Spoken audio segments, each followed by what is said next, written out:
What's up, y'all? Welcome to Shades Tube, y'all. I'm here on this Sunday night with a very special live, you guys.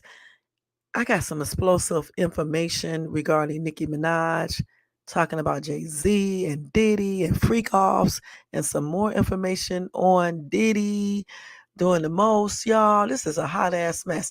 I also got some updates on Javion Magee. Wait, I got a timeline to go over with you guys. And this timeline just makes me think even more so that he was unalived. And that's just on everything, guys. So go get you something to drink, a relaxing chair bed, or whatever, and check out Shades Tube, y'all. Let's go ahead and turn this music back on. And then we're going to go ahead and do what I normally do. And then we're going to go ahead and do this live. And I'm not going to be able to cover everything about Diddy, y'all, but I'll cover some tonight and then all this week because there's no way. I'm going to try to get out of here 1 hour because I'm trying to go to bed on time. So I won't be able to cover everything on Diddy. Definitely not on Javion either, but we will go over some things. Okay, so let me just ask you guys to do a couple of favors for me. And you know what they are. First and foremost, could you please like this video if you enjoyed this content tonight? Also, if you're not subscribed, can you subscribe below? Also, hit that bell notifications so you can be notified of any upcoming videos. Again, like, subscribe, and hit that bell, share, and leave a comment once this video is over. Let me put that back up there. Also, let's go ahead and do this copyright disclaimer under Section 107 of the Copyright Act of 1976. Allowance is made for fair use for purposes such as criticism, commenting, news reporting, teaching, scholarship, education, and research. That entire copyright disclaimer is in my description area. It will be in my comment area. And part of it is scrolling across that screen right there. Also, guys, if you want to show additional support to this channel, you can do a cash app to $Shades Tube. Welcome to everybody in the bushes. Welcome to everybody who watches this in a replay. And over here in the chat, we have Jermaine. What's up? What's up? How you doing tonight? All right. Okay, guys. So we are getting ready to start off with this breaking news and topic time. Let me go ahead and change everything. And y'all know normally I don't come on the weekends like this, but this is very important, that I want to tell you guys, especially with the Javion Magee story. I definitely wanted to come in and tell you guys this. Okay, I don't know what the hell is going on over here, man. Hold on, y'all, for 1 second. I'm trying to fix something. Let me do this real quick. This is so damn crazy. Now, what the hell be wrong with my damn phone, y'all? Hold on for 1 second. I'm trying to get my phone straight.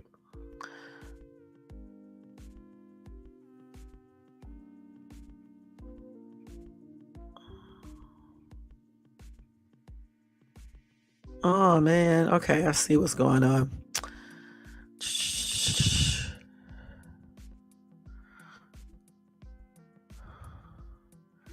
Let's see. Okay, I have to fix that later. Okay. So anyway, let's go ahead and start off with this live. I have to fix that later. My damn phone is acting up. Hold on. Okay. Jermaine, you so crazy. What you say, Jermaine? Shay working overtime. Come on, people, show us some appreciation. I heard that. All right. Okay, y'all. Let's go ahead and do this. Okay. Okay, let's go ahead and go over first thing first. Let's go over Javion Magee's story first, you guys. Let me take this down real quick. Let's go over Javion Magee's story real quick, okay? And y'all remember this story about him. It's the 21-year-old young man who was a truck driver. He was doing a delivery, I believe, at Walmart distribution center when he was found sitting like upright by a tree, if I'm not mistaken, with a rope around his neck. Okay, and one end still hanging off the tree or something like that. But anyway, I'm going to go over that timeline because I want y'all to see how this entire story that they're telling us does not seem right. Okay, point blank. And there is I just don't believe, guys. I just do not believe this young man hung himself. I don't believe it, okay? Now let me tell y'all something. The way they found him by the tree, his legs were crossed, okay? Okay. Back during slavery time when they hung slaves, do you know that their legs were crossed as well? So they could not kick when they were being hung. So why was he sitting the same way? Very questionable, guys. Very suspicious. So let me go ahead and tell you guys, okay? So authorities, you guys, released a timeline this week detailing events leading up to and following the unaliving of a black man found under a tree in North Carolina with a rope around his neck. Okay, this is the young man right here. Let me show you a picture of him. And I showed you guys his video at Walmart a couple of days ago when he was buying that rope. Let me tell y'all something. He did not look like he was sad to me, okay? And then I think that I saw him leaving a score. You know how you rate the Walmart experience?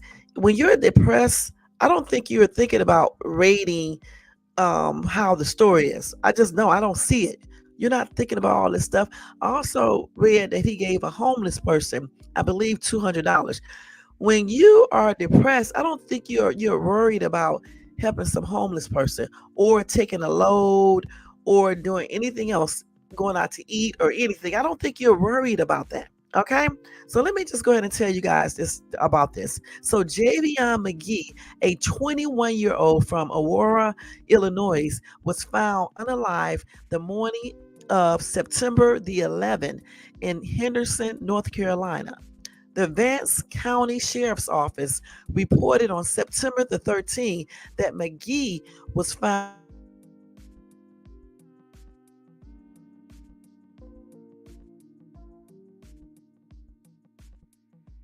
near USI or US 1.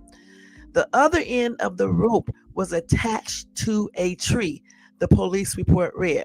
Magee's body was taken to the North Carolina office of the chief medical examiner in Raleigh, officials said. The family was told by police that Magee passed on by the S word. Now, according to family members, that's what they said. Now, during a press conference held on Wednesday, September the 18th, attorneys for the family said it's too early in the investigation to officially declare Magee's cause of unaliving. Now, following that press conference, the Vance County Sheriff's Office released a timeline of events leading up to Magee's unaliving based on what they currently know. Now, here is what investigators have shared. Now, listen very closely, guys. So, first thing first, at 1 a.m. on September the 10th, Magee drives from Pennsylvania to North Carolina. Now, Magee was working as a truck driver for KLLM Trucking at the time of his unaliving. This was reportedly his first job as a truck driver after he received his commercial license earlier this year. The day before Magee was found unalive in North Carolina, he had driven from Pennsylvania to Henderson, North Carolina to deliver a load of goods to the Walmart distribution center. Here's a breakdown of his whereabouts before arriving in Henderson. So at 1 a.m. September the 10th, Magee leaves Hazleton, Pennsylvania, after picking up a load of goods. He traveled south to Harrisburg, Pennsylvania. Then to he went toward Frederick, Maryland. He then got onto I-270 South and drove to I-495 and I-95 toward Virginia. Now at 6:50 a.m. on September the 10th, Magee makes a stop 12 miles north of Ashland, Virginia. He stops for about an hour. Okay. So at 7:50 a.m. on September the 10th, he starts to drive again, traveling southbound on Highway 1. At 8 a.m. on September the 10th, McGee reaches Richmond, Virginia. 8:50 a.m. September the 10th, McGee reaches Petersburg, Virginia, and then he heads toward North Carolina. Then at 10:04 a.m. on September the 10th, McGee arrives in Vance County, North Carolina. Hold on for a minute. Let me turn this down. So he arrives in Vance County, North Carolina. Y'all, he stops at a truck stop in Middleburg. Then McGee is seen walking back to his truck alone after getting food from the truck stop grill. Then at 12:21 p.m. on September the 10th, McGee leaves the truck stop and travels southbound into Henderson, North Carolina. At 12:37 p.m. September the 10th, McGee and his truck arrive at the Walmart distribution center in Henderson. The truck's contents are unloaded. Now, what happens after McGee leaves the distribution center? So McGee and his truck remain at the Walmart distribution center in Henderson for about 4 hours, according to the sheriff's office. Now, here is what it happens after he left. Now, this part I want you guys to pay very close attention to, okay? Right. I don't think so, Jermaine. I agree with you. I don't think he was behaving like someone that was depressed. This dude went out and ate at the grill place at the truck stop. Like I told you guys before, he gave a homeless person $200. He stopped for about an hour. I don't know what he was doing for that hour. Okay, so to me, he's just not acting like he was depressed, especially going to eat more. A lot of depressed people don't eat. Okay, you're certainly not giving nobody no money because you can care less. Okay, so at 4:53, y'all, on September the 10th, McGee and his truck leaves the distribution center. At 4:58 p.m., this is only 5 minutes later, guys. Remember this, at 4:53, McGee got in his truck and he left the Walmart distribution center. At 4:58 on the same day, his truck is idling in a dirt parking area in front of 285 Vanco Mill Road in Henderson. This is where his body is later found. The parking area is an unofficial truck stop and is about a half mile from the Walmart distribution center. So between the time he left, which is a 5 minute timeline, and the time he stopped, something happened to him. I don't believe he got out of his truck and climbed up on a tree and wrapped the rope around the daggone tree and then wrapped the rope around his neck around 5 times and then jumped off the tree to choke himself. I don't believe that. I do not believe that. It just does not sound like he did that. Now at 5:44 p.m., wait a minute. What? So they just said at 4:58, McGee's truck is idling in a dirt parking area in front of 285 Vanco Mill Road in Henderson. Okay, so he was not found unalive then in 5 minutes. Okay, they're saying this is where his body was found later on. So at 4, hey Most Hated, thank you so much for coming in. Y'all make sure y'all show Most Hated some love and support. They're not saying, we misunderstood this part right here. Okay, they're not saying at 4:58 he was found unalive then. No, his truck was idling in a dirt parking area in front of 285 Vanco Mill Road in Henderson. Okay, so it was idling all that time from 4:58, okay, until 5:44 p.m. on the same day. Then he drove northwest on West Andrews Avenue. Then at 5:49, McGee pulls onto Young Street. His truck idles there. Okay, so let's stop right here. So at 4:58, He was down the street from the Walmart distribution center. His truck was idling there from 4:58 to 5:44.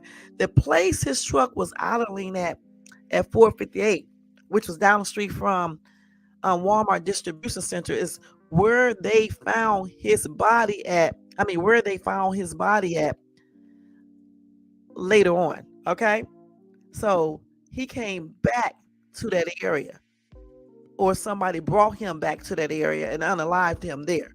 Okay, so anyway, like I said, at 5:44, so he sat there for almost an hour. Okay, and then he drove northwest on West Andrews Avenue.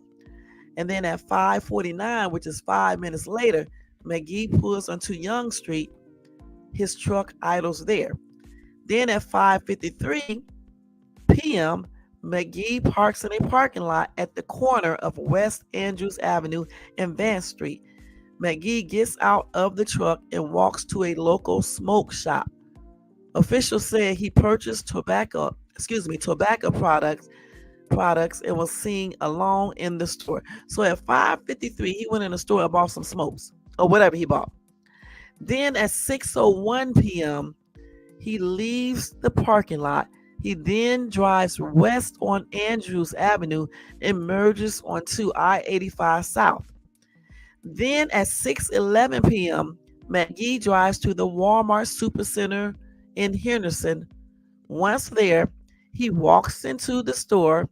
He buys an Ozark Trail branded blue rope, used the self-checkout, and left the store. Now, we saw that video the other day. Now, he received a receipt at the self-checkout. Surveillance cameras captured him entering the store, inside the store, and leaving the store with the blue rope in his hands. Then at 6:22, Magee arrives back at his truck alone before leaving the parking lot. Okay. Then Magee gets out of his truck and gives money to a person experiencing, a homeless person near the store entrance. Police learned that Magee gave away $228 to that person. Magee reportedly said, "I don't know how much it is, but if I had more, I would give it to you." And then Magee gets back into his truck and leaves the parking lot. So at 6:22, when he goes back to his truck, before he left the parking lot, he gets out of his truck and gives money to a person that is homeless. $228. He did not know how much it was. He just handed the dude money. Okay. And he said, "I don't know how much it is, but if I had more, I would give it to you." And then he gets back into his truck and leaves the parking lot. Then at 6:28 p.m., Magee arrives at Hampton Inn Hotel on Ruin Creek Road in Henderson. He can be seen parking at the back of the building and walking to the front of the hotel. So you mean to tell me this dude was planning to unalive himself, but he goes to a hotel at 6:28 on September the 10th. And then at 6:32, Magee walks into the hotel alone and walks up to the front desk. He speaks to a hotel employee and leaves the hotel 2 minutes later. It was said that Magee was told there were no rooms available at the hotel. Okay, so he was looking for a room, guys. So unless he was going to go in the room and unalive himself, but I just don't think so. Anyway, at 6:35, Magee's truck is turned back on. He leaves the hotel parking lot within a minute.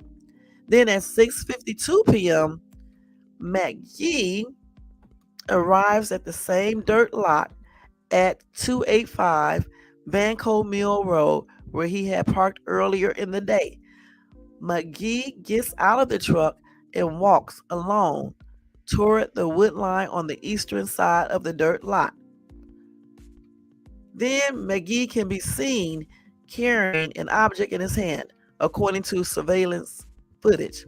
He then walks around a trailer, goes to the front gate of T&R Tractor and Trailer Repair, which is located on the same lot, and then walks back to the wood line. Hey, Tony Bands, how you doing? Thank you so much for tuning in. Okay, so again, He came back to the same dirt lot at 285 Vanco Mill Road where he had parked earlier in the day. He gets out of his truck, walks alone toward the wood line on the eastern side of the dirt lot.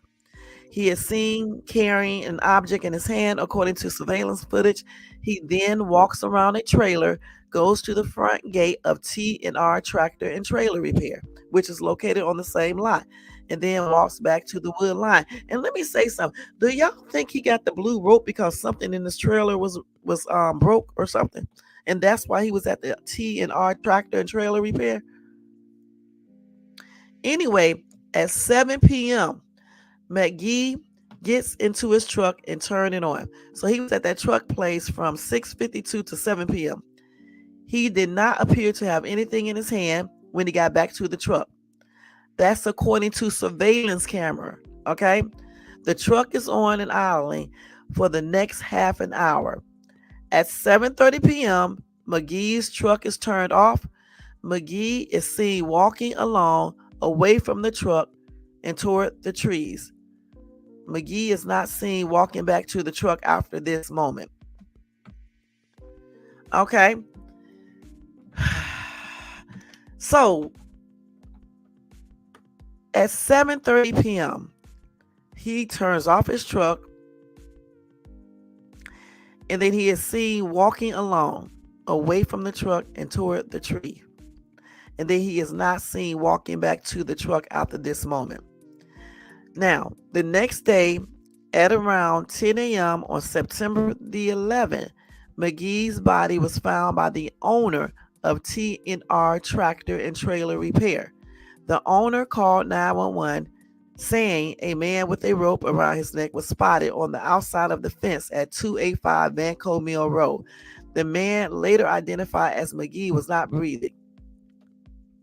And then several first responders went to the locations. But let me tell y'all, so y'all remember when we was listening to the audio, didn't the person on the phone say that he was an EMS person? And then he say he found him against the trees. So is he an EMS and he is the T&R Tractor and Trailer Repair owner? Anyway, they say investigators said a rope had been tightly wrapped around Magee's neck a total of 11 times. The other end of the rope was wrapped around a tree branch. Magee was in a seated position with his legs extended out and his left foot crossed over his right foot. So his left foot was crossed over his right foot and he had a rope around his neck 11 times. Okay, and the other end was attached to the tree branch.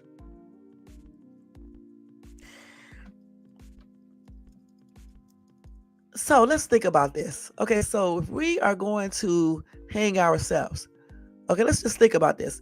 We're going to wrap the rope around the branch, okay, and we're going to be what? What do you sit? You sit on top of the tree branch? Because in order to be choked, don't you have to like jump down or something like that? Okay, because if you put the rope around a tree branch, depending on how high the tree is, and then you're going to put the other part of the rope, you're going to wrap it around your neck 11 times so it won't come loose, I guess. And then you're sitting with one foot, the left foot crossed over his right foot.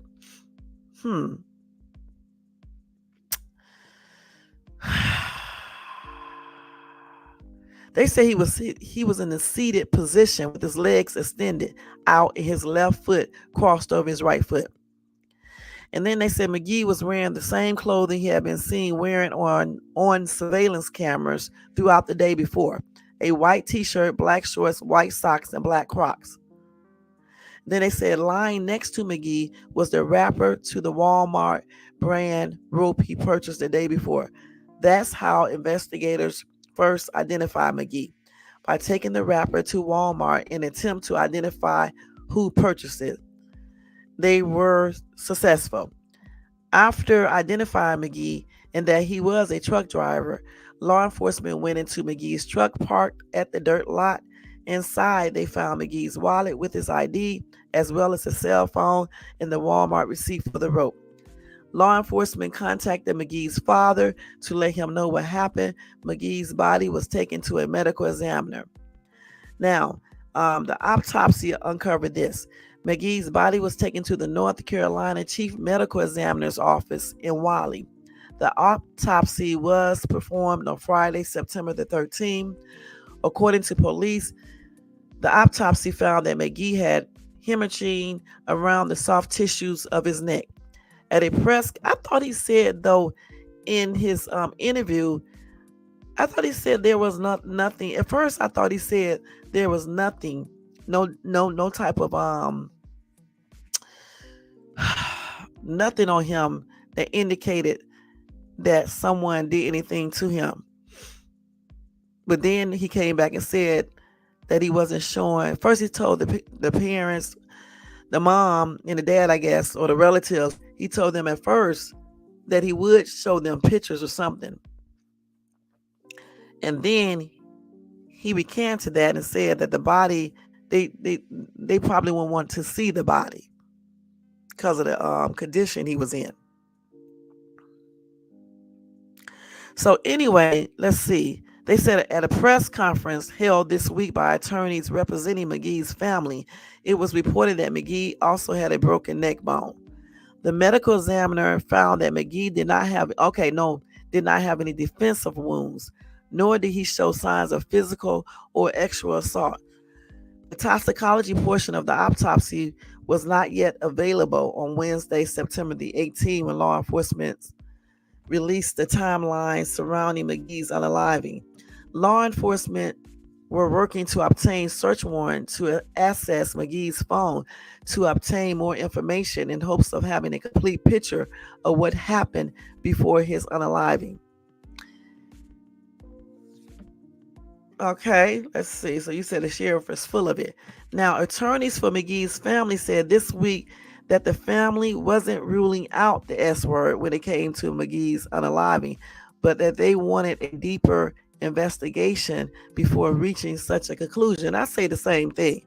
Okay, multiple attorneys representing the family were present during a press conference on Wednesday, September the 18th. Among them were Lee Merritt and Harry Daniels, known civil rights attorneys. Leading up to the press conference, the attorney said Magee's unaliving bears disturbing similarity to the 1955 murder of Emmett Till, 14, who was lynched while visiting Mississippi. Till was also from Illinois. Magee's family and their attorneys did not explicitly call Magee's unaliving a hate crime or a lynching. They did say, however, that it can't be ruled out.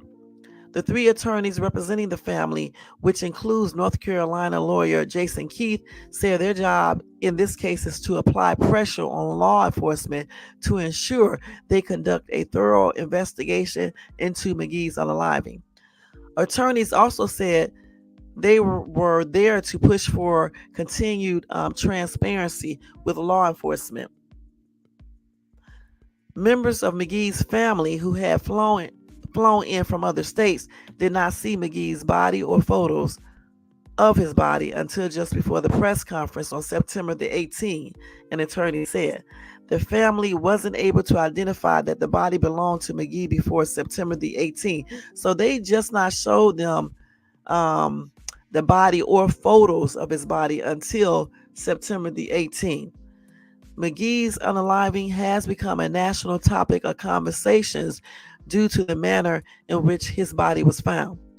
Merritt said the lawyers believe the Vance County Sheriff has been more focused on what's being said on social media than getting to the bottom of the case. The attorney maintained that they were not going anywhere until the family got the answers they deserve. And I agree, because it seems like he's more concerned with people calling that damn city what do you call it, a sundial city, and nobody cares, because the thing is, it doesn't matter if it is or not, because racial type crimes happens anywhere. It doesn't have to be a sundial city for somebody to do something crazy. You know what I'm saying? Not saying that that's what happened, but I'm just saying you can put that in there too. Besides the S word, you can say he could have been possibly unalive. We don't know for sure yet, because I still say when he walked into that Walmart and we saw that, and I can show y'all that video again. To me, it does not seem like he was so unhappy. But then again, when people be depressed, people act different ways. Okay, so I don't know for sure, but I'm just saying I just don't feel like he unalived himself. Why would he help a homeless person? But then some people would say he did that because he knew he was going to unalive himself, and he did that to do one last good deed or something, you know. And then okay, so he went out to eat. Still, I know I have talked to a lot of depressed people, right? And they do not be thinking about eating or giving people money or doing anything this dude did. And then let's ask this question: when he went to that truck stop, the place, not the truck stop, but when he went to the place to get his truck, and what did he go to that tractor and truck repair shop for? He has something in his hand. Maybe he went there to drop off something for his job. Who knows? Okay, and then when he came out, he went back to his truck and all this other stuff, right? So what exactly happened when he went to the tractor and trailer place, and what was that he had in his hand, and exactly what did he go there for? Because he had just started driving, right? And he probably had a decent truck. It did not appear that the truck broke down, but then again, something inside the truck, I don't know. Maybe he was dropping something off.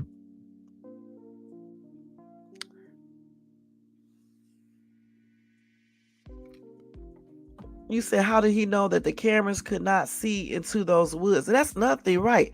How did he know that? How would he know to go into the woods, right? So he wouldn't be seen. And something else I was getting ready to say, I can't remember what it was. And again, if you're trying to unalive yourself, why would you be sitting? Okay, why would you be sitting like that? For what purpose? Because if you're unaliving yourself, you're not going to kick yourself so you can stop hanging yourself. You see what I'm saying? So why would you be sitting like that? If you're going to hang yourself, you can just go ahead and tie the rope to one end of the tree, right? The branch, and you put the other part on your neck and just jump the heck down, and that's it. Why would you be so concerned with crossing your left leg over your right leg, and you're sitting in a sitting position? Wouldn't you be, if you hung yourself, do you think you would be sitting down like that against the tree? Don't you think you would just be hanging from the tree? And that's nothing too. Right, Jermaine. Why look for a hotel room if you was planning on hanging yourself at the truck lot? Because he was there first, right? He was there before at the truck lot. Okay, he was there at first at 4 something earlier that day. He went back to that area. So did something happen there at that truck lot? And then he went back there to see somebody or something? Because he was there for a minute, right? He was idling his truck there for a while. They didn't tell us what he was doing while he was idling the truck. Did they? Because I don't remember that. Let me go look and see real quick, because I don't remember them telling us what he did. They might have. Let's see. Let's go back. So he was at that truck stop.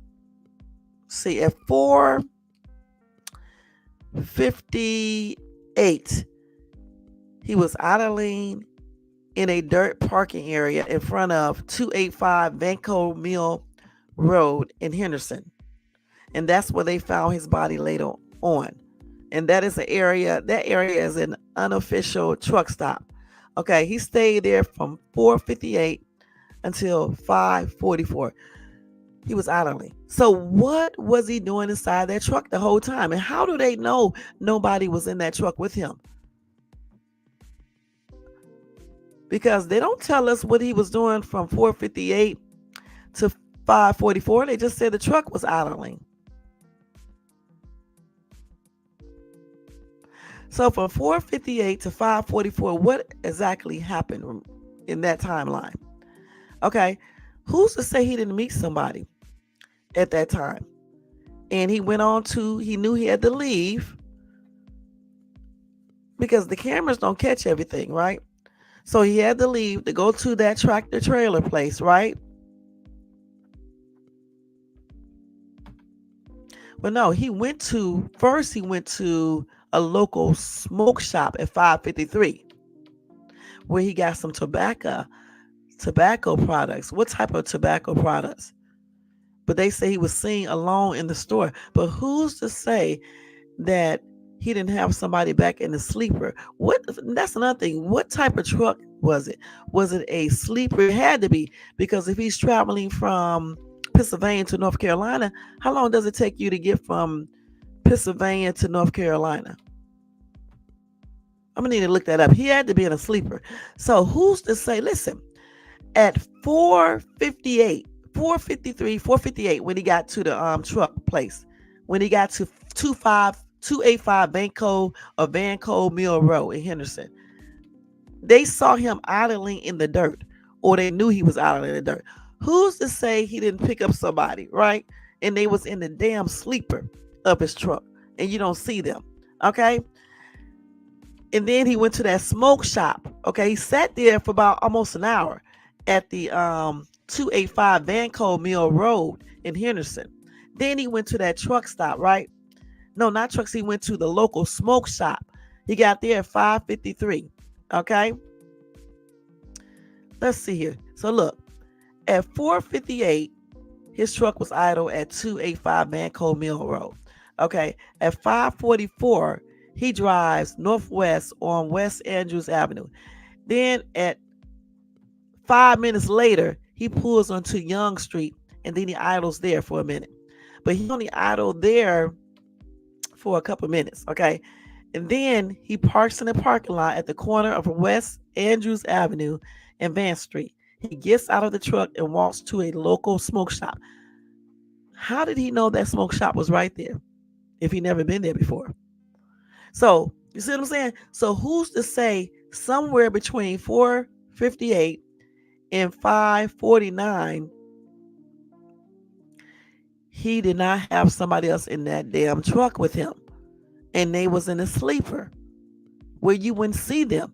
Nobody would see that person, okay?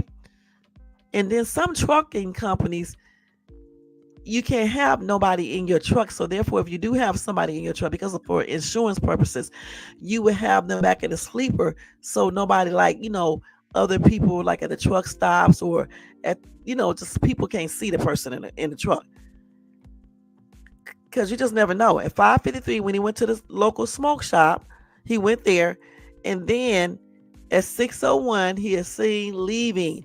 Okay, that's when he went to the store at Walmart and purchased the Ozark Trail branded blue rope. Okay, and then at 6:22, he goes back to his truck alone, allegedly, because that doesn't mean nobody wasn't in his sleeper. Okay, they said before leaving the parking lot, he gets out of his truck and gives money to a person who was homeless. He gave that person $228, but at the time he didn't know how much it was. He just said, I don't know how much it is, but if I had more, I would give it to you. Then he gets back in his truck and leaves. Then he goes to the Hampton Inn to try to check into the hotel, but they told him that it was all packed, So then he left. At 6:32, that's what he did. He walked into the hotel and all that stuff. He walked in there alone, but that still doesn't mean nobody was in his sleeper. You see what I'm saying? 6:35, he goes back to his truck, turns it on, and leaves the parking lot within a minute. 6:52, he arrives at that same dirt lot at 285 Vance Mill Road where he had parked earlier. Then he gets out of his truck and walks along. Now, that's the part I don't understand. You see what I'm saying? Hey, Miss T, thank you so much for tuning in. That's where it gets tricky at, right there. He gets out of the truck and walks along toward the wood line on the eastern side of the dirt lot. Okay, then he is seen carrying an object in his hand.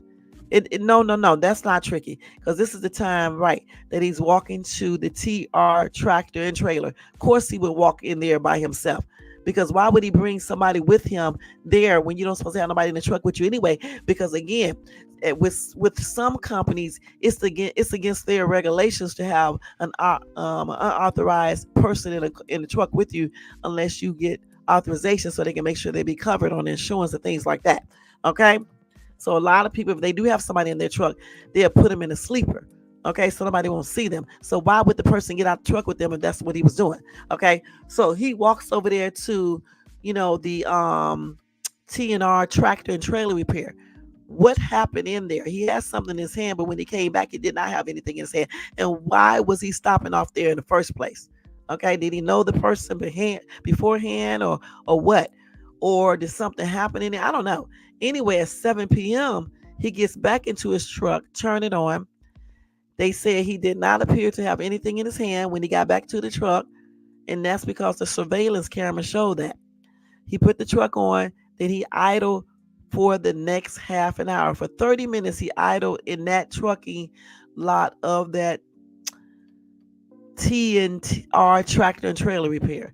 Then at 7:30 p.m., he turns off his truck, and then he started walking by himself away from the truck toward the trees, and then of course they did not see him again. So what happened? Let's put it like this. I don't know if he had anybody in the truck with him or not. It might not have been nobody in the truck with him, and it could have been. But the thing about it, what I really want to know, what happened at T&R tractor and trailer, because that's where everything unfolded. When he went in there and took something to whomever he took it to, he came back out, he got in his truck, he idled for half an hour, then he turned his truck back off, then he got out and walked to the woods. This was the area right there they needed to be investigating. Okay, because what did he do in that truck stop? I mean, not in a truck stop, but in that T&R tractor and trailer repair. And he, like I said before, he had just started working for this trucking company, KLLM or something like that.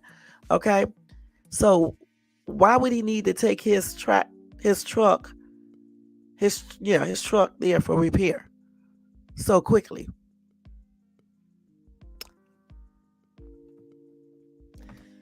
Jermaine said if he had already delivered his load to Walmart, why was he staying around? Makes me think something may have been wrong with the truck.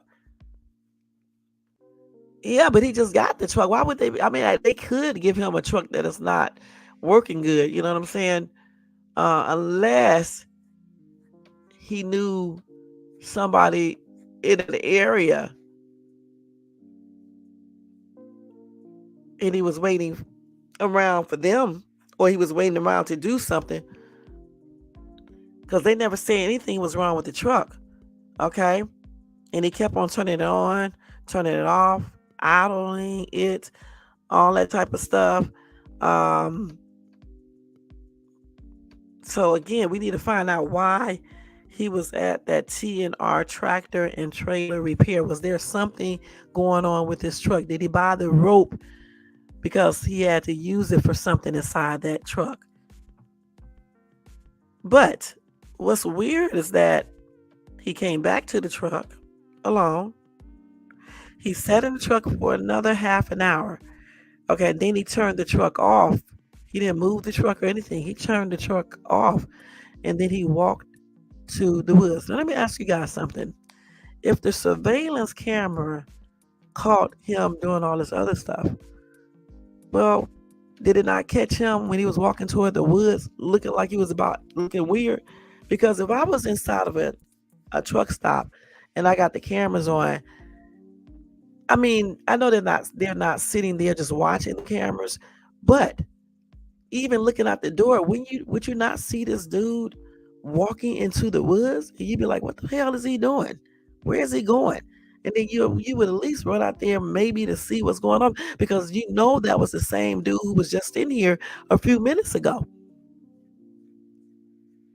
Or am I just tripping? Because I would be like, well, what the heck is he doing? Why is he walking out into the woods and shit like a weirdo? And I would probably be like, go out there and see what's going on, because he just left out of the daggone truck. I mean, the trailer place, the repairs place, like maybe what, 30 or 40 minutes before that. And that's nothing. Why wasn't he gone? Unless he was waiting around, like Jermaine said, for them to repair the truck. But you don't see no type of indication of that in this timeline. They didn't say anything about him trying to repair the truck.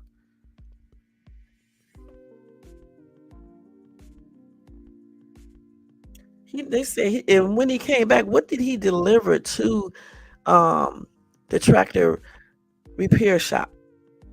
What did he deliver? Because he had something in his hand when he went inside of the place, and then when he came back out, he didn't have anything. That is weird, guys.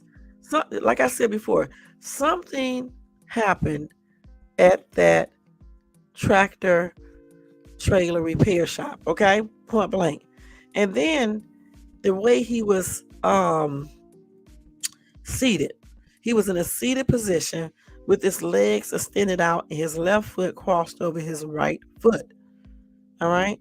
And it's understandable that he did not change clothing because he could not find a hotel. That's the first thing. And secondly, sometimes truck drivers keep on the same stuff. Let's keep it real. And then wrapping the damn rope around his neck 11 times, that's a little excessive, don't you think? Okay, so if you're trying to unalive yourself, you putting a rope on a tree, I don't think you will wrap it around 11 times around your neck. You just probably do it a couple of times, okay, because it's still going to do the job, maybe 3 or 4 times. But 11 times? 11 times? You're taking all this time when you know that the dude over there in the T&R tractor place probably saw him going into the woods. So why would you be taking all that time to wrap it around your neck all that many times? Shit. This is just weird. The whole thing is. Now, we can't rule out the S word. Okay, we just can't rule that out either because it could be that, but we don't know for sure. Okay.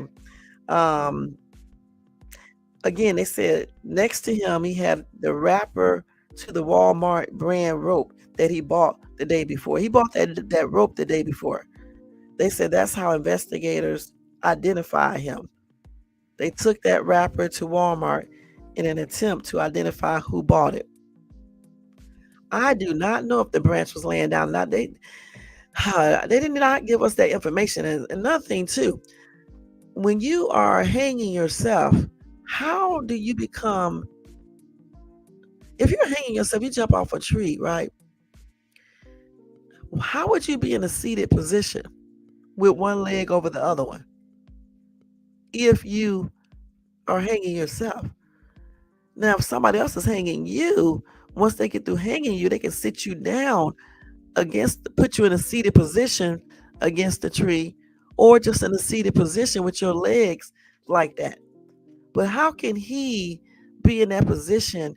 It may not be impossible, but I'm just saying, how can he be in that position if he hung himself? Is that possible?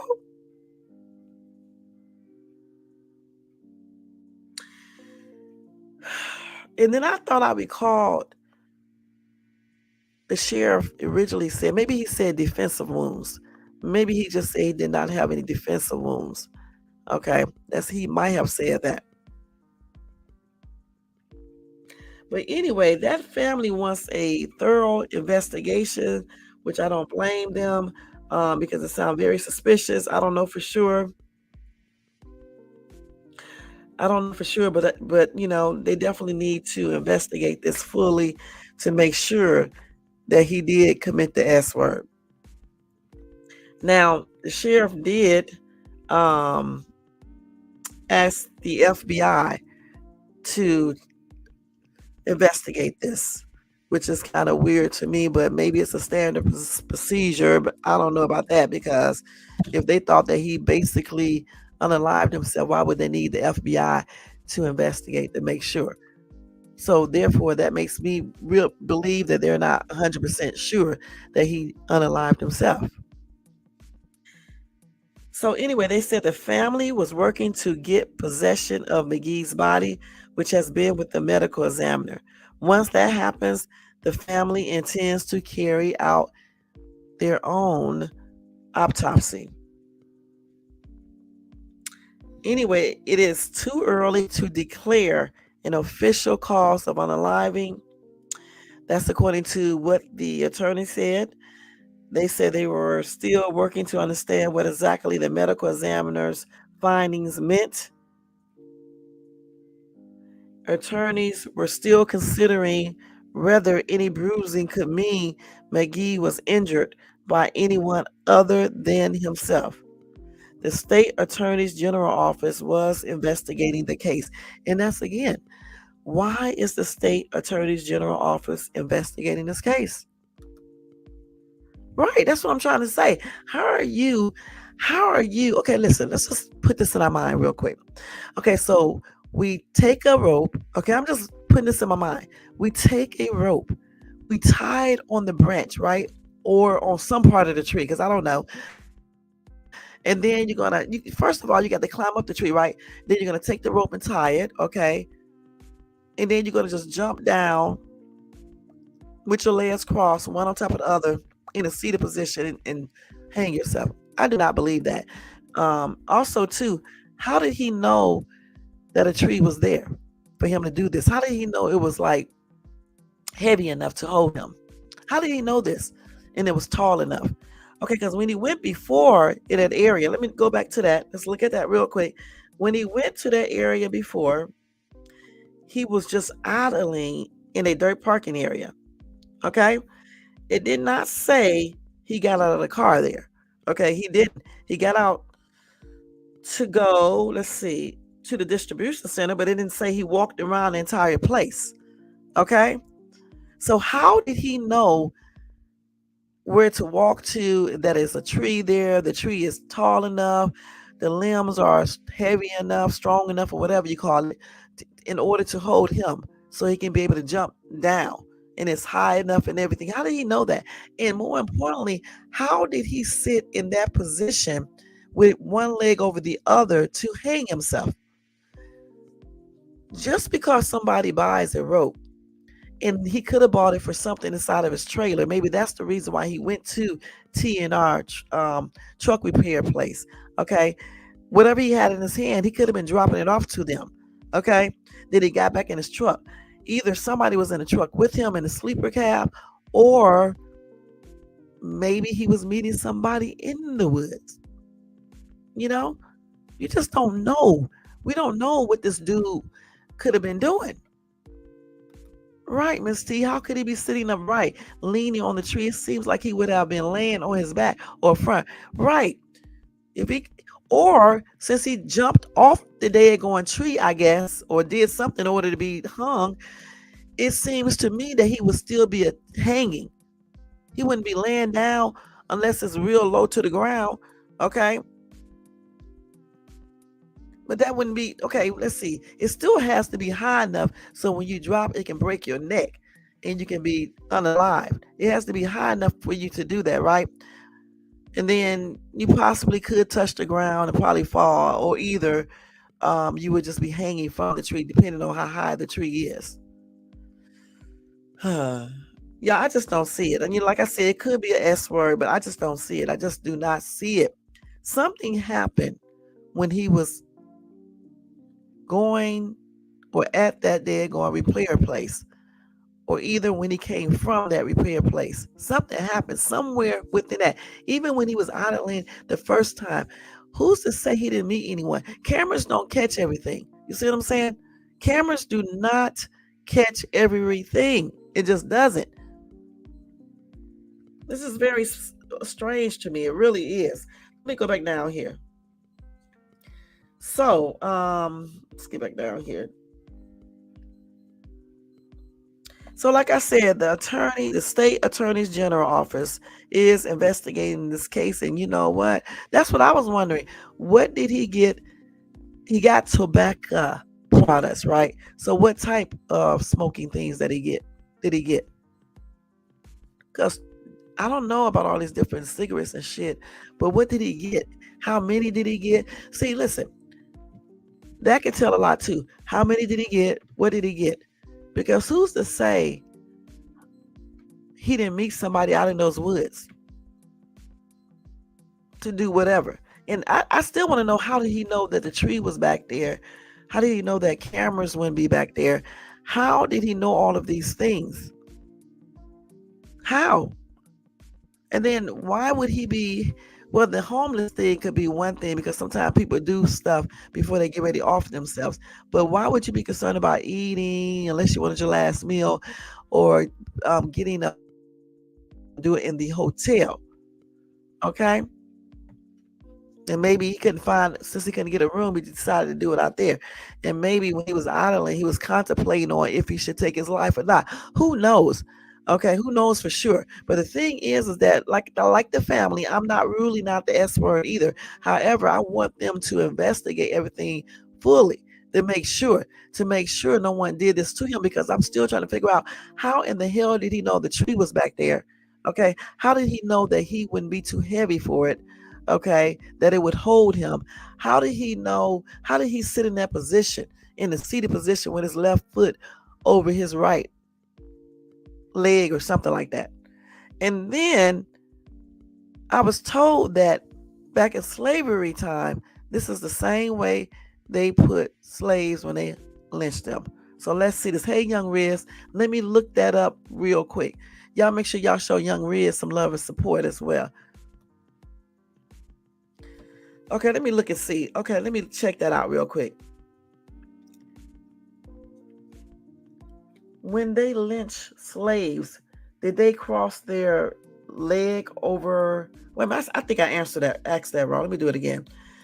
When they lynched slaves, did they put the left leg over the right leg when lynching? Let me look that up. So let's see.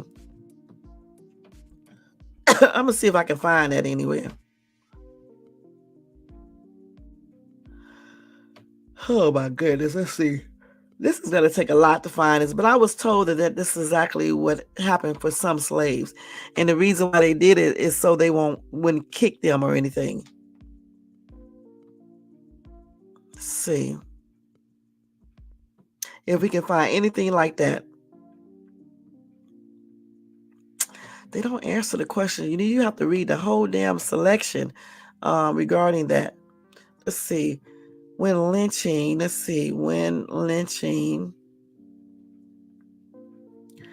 what does, wait a minute, damn, I cannot type, y'all.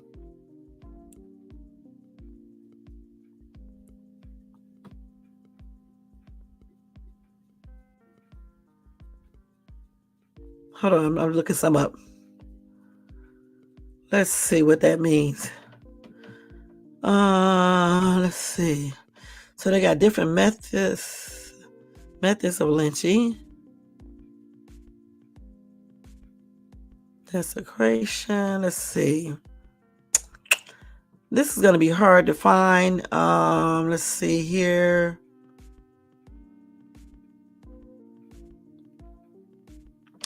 And so that's why they probably put the rope around the neck 11 times so it can really be secure, I guess.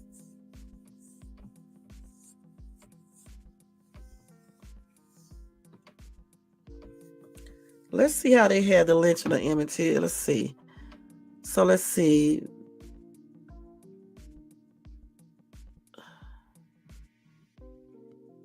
Okay. So they lynch him first. Let's see. It's going to be hard for me to find that right there, what I was looking for, guys. But the thing is this right here. Somebody told me that, and I definitely believe it. I was trying to find some information on it, but it just takes too long. But I still say that I don't believe this guy unalived himself. He could have, don't get me wrong, but I just don't believe it. It's very odd. How can you sit in that position? That's what I need to ask Google. How can you sit with your left leg over your right leg when you hang yourself? You're not alone. Oh my God, man. By calling 988 Suicide and Crisis Lifeline at 988 or going to 988lifeline.org. Oh, here it is right here. So let's see. How can someone unalive themselves and be found? Somebody else asked this question. Let me see when they asked this. with a tight cord wrapped around his neck. I always thought you had to hang yourself. Let's see this was 3 years ago. Let's see. Inmate was on S watch because he had already attempted S. He took the plastic. No, we need to answer that question. If the rope or belt is shorter than where you tried it at your right, your weight would do the rest. I mean the rest. She sat down on her hands. Wait a minute. She sat down on her hands when she moved her hand from under her butt. She hung herself and passed on. Her butt was on the floor where she was found. So wait a minute. She tied a rope around a nail and then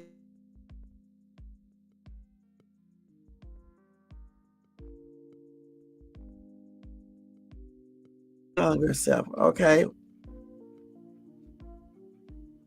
Let's see. Hold on.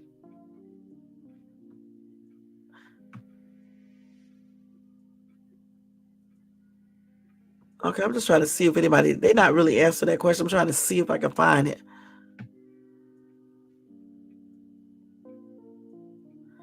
Let's see. I don't know. They're not saying. Okay, I'm not finding that, you guys.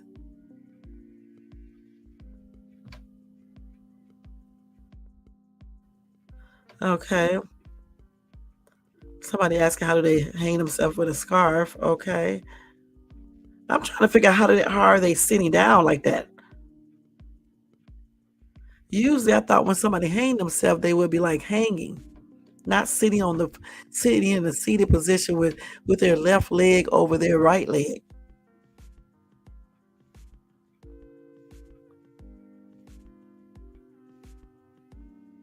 Let's see. They asking how people do it in prison and stuff. What happened to the sitting position? Let me ask that question because I'm just trying to figure that out. Let's see. Can someone hang themselves and be in a sitting position once it's over? You're not alone. This Help is stupid ass available by thing. Hold on, calling y'all. Let me 988 show. Suicide and Crisis Ain't Lifeline at nobody trying to commit 988 no or damn going to S word. 988lifeline.org. Let's see. Let me see what they're talking about right here. Let's see real quick, y'all. See, usually you would think I can't show this picture here, but usually you would think someone when they hang themselves, they would just be basically hanging, not sitting down in a seating position with their left leg over their right leg. Let's see.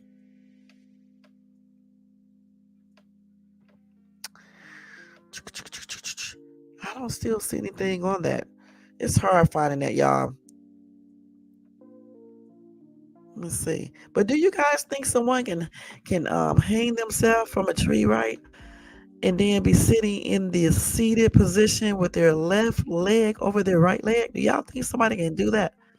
The only way you could, I just don't believe they would stay in that position, even if you are, just say for example, you're okay.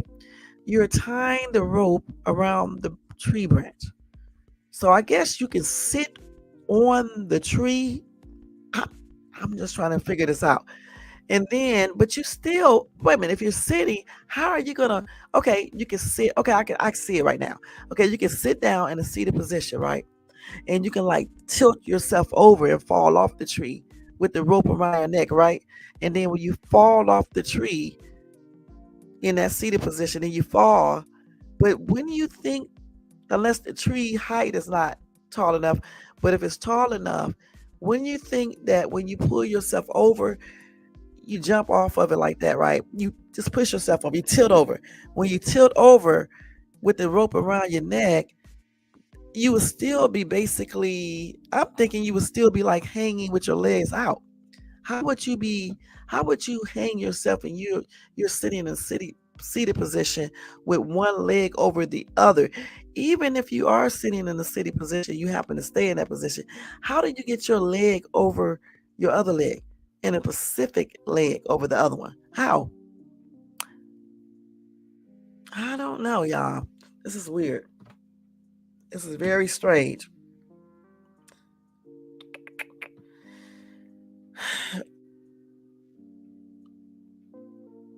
Yeah, so I don't know.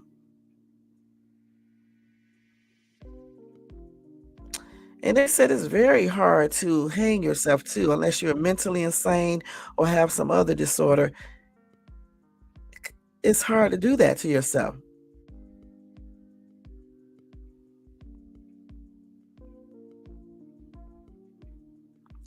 So I still don't understand that, you know what I'm saying? Because even when I look it up, I can't really find any information about somebody hanging themselves. Let me just see one more time, y'all.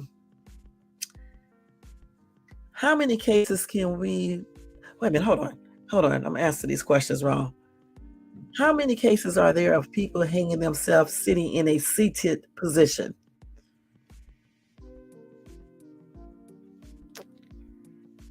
I don't still see anything about that. I just don't.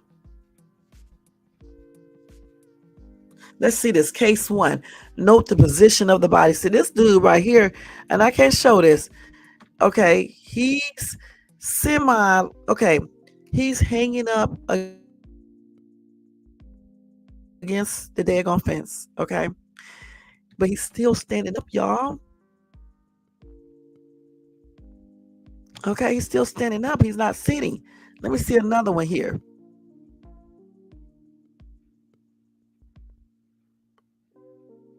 I mean, they're going into a whole damn different shit here now. Okay, hanging again, but I don't see nobody sitting down. I just don't see it. Let's see here. Let's see. Yeah, I still don't see it, y'all. I'm looking. Nothing. Nope, I don't see anything. Let's see.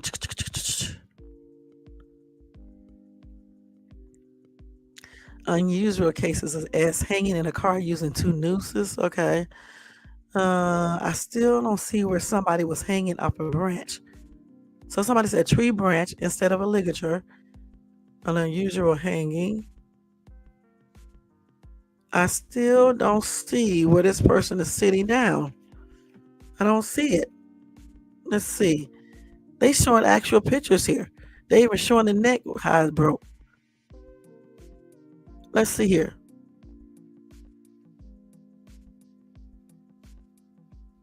Okay, let's see. Wait a minute.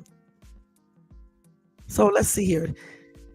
His neck was lodged in a ridge formed by two branches of a coffee tree, with his legs angled downward on the slope.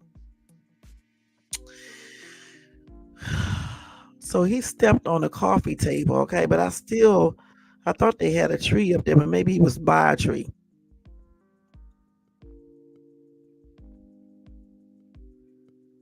Now, this person right here was found unalive in a sitting position with the collar of his t shirt hanging off a jolting out root of a tree. What is a jolting out root of a tree? Now, he was found sitting in a sitting position with the collar of his t shirt hanging off a jolting out root of a tree. What the heck is a jolting out root? And they said this is a rare type of, he had an accidental neck compression hanging. Two branches in a coffee table. He was high, y'all, off of morphine. And he was found in a sitting position. Branches of a coffee tree. What the hell is a coffee tree, y'all? Okay, he was asphyxia by two branches of a coffee tree, not a table. This is weird. So he was hanging off a jutting out root of a tree. And then he was found in a position, a sitting position. Let me look up what is a jolting out root of a tree. What the hell is that? Never heard of that before in my life. Let's see what that looks like. Copy. Let's go here. I found one case of that. Okay, I went to case text or something. This legal site. Y'all, this is a lot of work right here. Let's just look and see real quick. Let's see. Jolting out a root of a tree. What the hell is that? Jolting out of the roots? Let me see picture. Let me do a picture. Let's see, picture. Oh, so you know what? This man was already on the damn ground. Okay, so that's why he was sitting in a sitting position when he got hung. This is the root of the tree, the jolting of the root of the tree. He was hanging from this. And how? These people are weird, man. That right there. No, again, this is very strange. Let me say this again. How Travion was found. Okay, I still say that. That was very strange how he was found. I just do not believe that he actually did this to himself. Maybe he had assistance or something like that. I just don't believe he did it to himself. I really don't. Because how are you sitting, once you hang yourself, how are you sitting like that in that position when you jumped off of a tree or something? You know, and then you got one leg wrapped around, you got one leg over the other leg. You're sitting like that, like they used to do back in slavery time, the position that they used to have those slaves in when they was going to hang them so they wouldn't kick nobody. Could be, could be, could be. Maybe he didn't have the rope high and crossed his legs so he couldn't stand up if he wanted to. Maybe so. Miss T, you're smart. That could be it. Could be it. Maybe he did. Damn, that is crazy. Like I said, um, I'm not going to rule out the S word, okay? Because they didn't see anybody else out there with him. However, you can have somebody in that trailer, in the sleeper part without anybody knowing. All right. Um, but still, they didn't see anybody walk back there with him. Okay, out to the wooded area where they didn't see anybody walking with him unless somebody was already there. He was going there to meet someone and something happened. That's the only thing. That's the only thing we don't know for sure.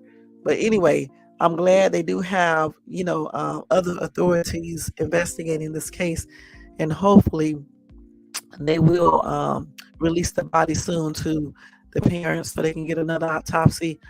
Also, if they got any other surveillance video or whatever the case is, that would be helpful. Also, we need to know what did he go to the tractor trailer repair shop for, and what did he have in his hand. It's like they can't go ask the person who was working there. Another thing I want to know, let's listen to that audio again, because I thought the man who found him said that he was an EMS. Let's listen to that. In this article, they said that the dude at the TNR place found him, right? I think that's what they said. Now maybe the person who found him was the same man, and he said that he was EMS too. I don't know for sure, but let me find that audio real quick, and we're gonna see real quick, and then I'm gonna go ahead and tell you a couple things about P Diddy. What time is it? Yeah, I got to hurry up too. Let me go over here to this damn TikTok. Hold on, y'all. Let's do this. So we're gonna find his little thing again. Um, Javion. Let me do Javion Magee Walmart video. Oh, let's see. Wait, I'm spelling the damn words wrong, y'all. Hold on. Okay, so we don't want to hear this damn news. So wait a minute, let me show y'all this first. He was found by these two skinny trees. How the hell was he hanging on this damn tree? This tree is not big enough. Listen, this tree was not. Hold on. This tree right here cannot hold that dude. This tree right here cannot hold him. That's the tree. Let me show y'all. Listen to the thing. Let me turn this damn thing down. Hold on. Okay, so here is the latest on Javion Magee's story. So, Hendersonville, North Carolina, the family of Javion Not a full one. It was a stub. For answers about the 21-year-old unalived. The Vance County Sheriff Office is releasing more detailed information about the investigation. So we all know that he was found a week ago. We all know what happened. They are saying that though initial reports led investigators to believe that Magee was unalived by suicide, his family has pushed back against that claim. 11 that He doesn't after look looking like he at all all sad in there either. Look how he walking, all happy. publicly released evidence in the case, she said she had many more questions before being able to draw a conclusion about what really happened. But one thing was clear: it's a tale of the hate that we have in this world and the divisiveness that we can't rule out a hate crime. After a young black man was found, she didn't say black, but I'm gonna say black man was found, and that has to be acknowledged. She said it doesn't point directly to a hate crime being, she said it doesn't point directly to a hate crime being committed or indicate that there was outside involvement in Magee's unaliving. However, she said she couldn't rule that possibility out and that the investigation needs to continue and be extremely thorough.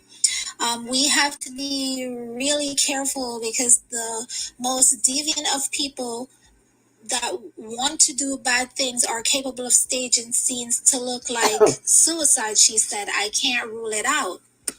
But the thing is that she pointed to some key pieces of evidence that don't indicate outside involvement in his unaliving.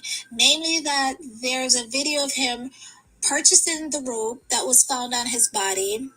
There's a video of him walking alone to where his body was later found, and that he gave hundreds of dollars to a person who was homeless shortly before his unaliving. She also went on to say, still more work needs to be done, and that law enforcement has a duty to investigate as thoroughly as possible.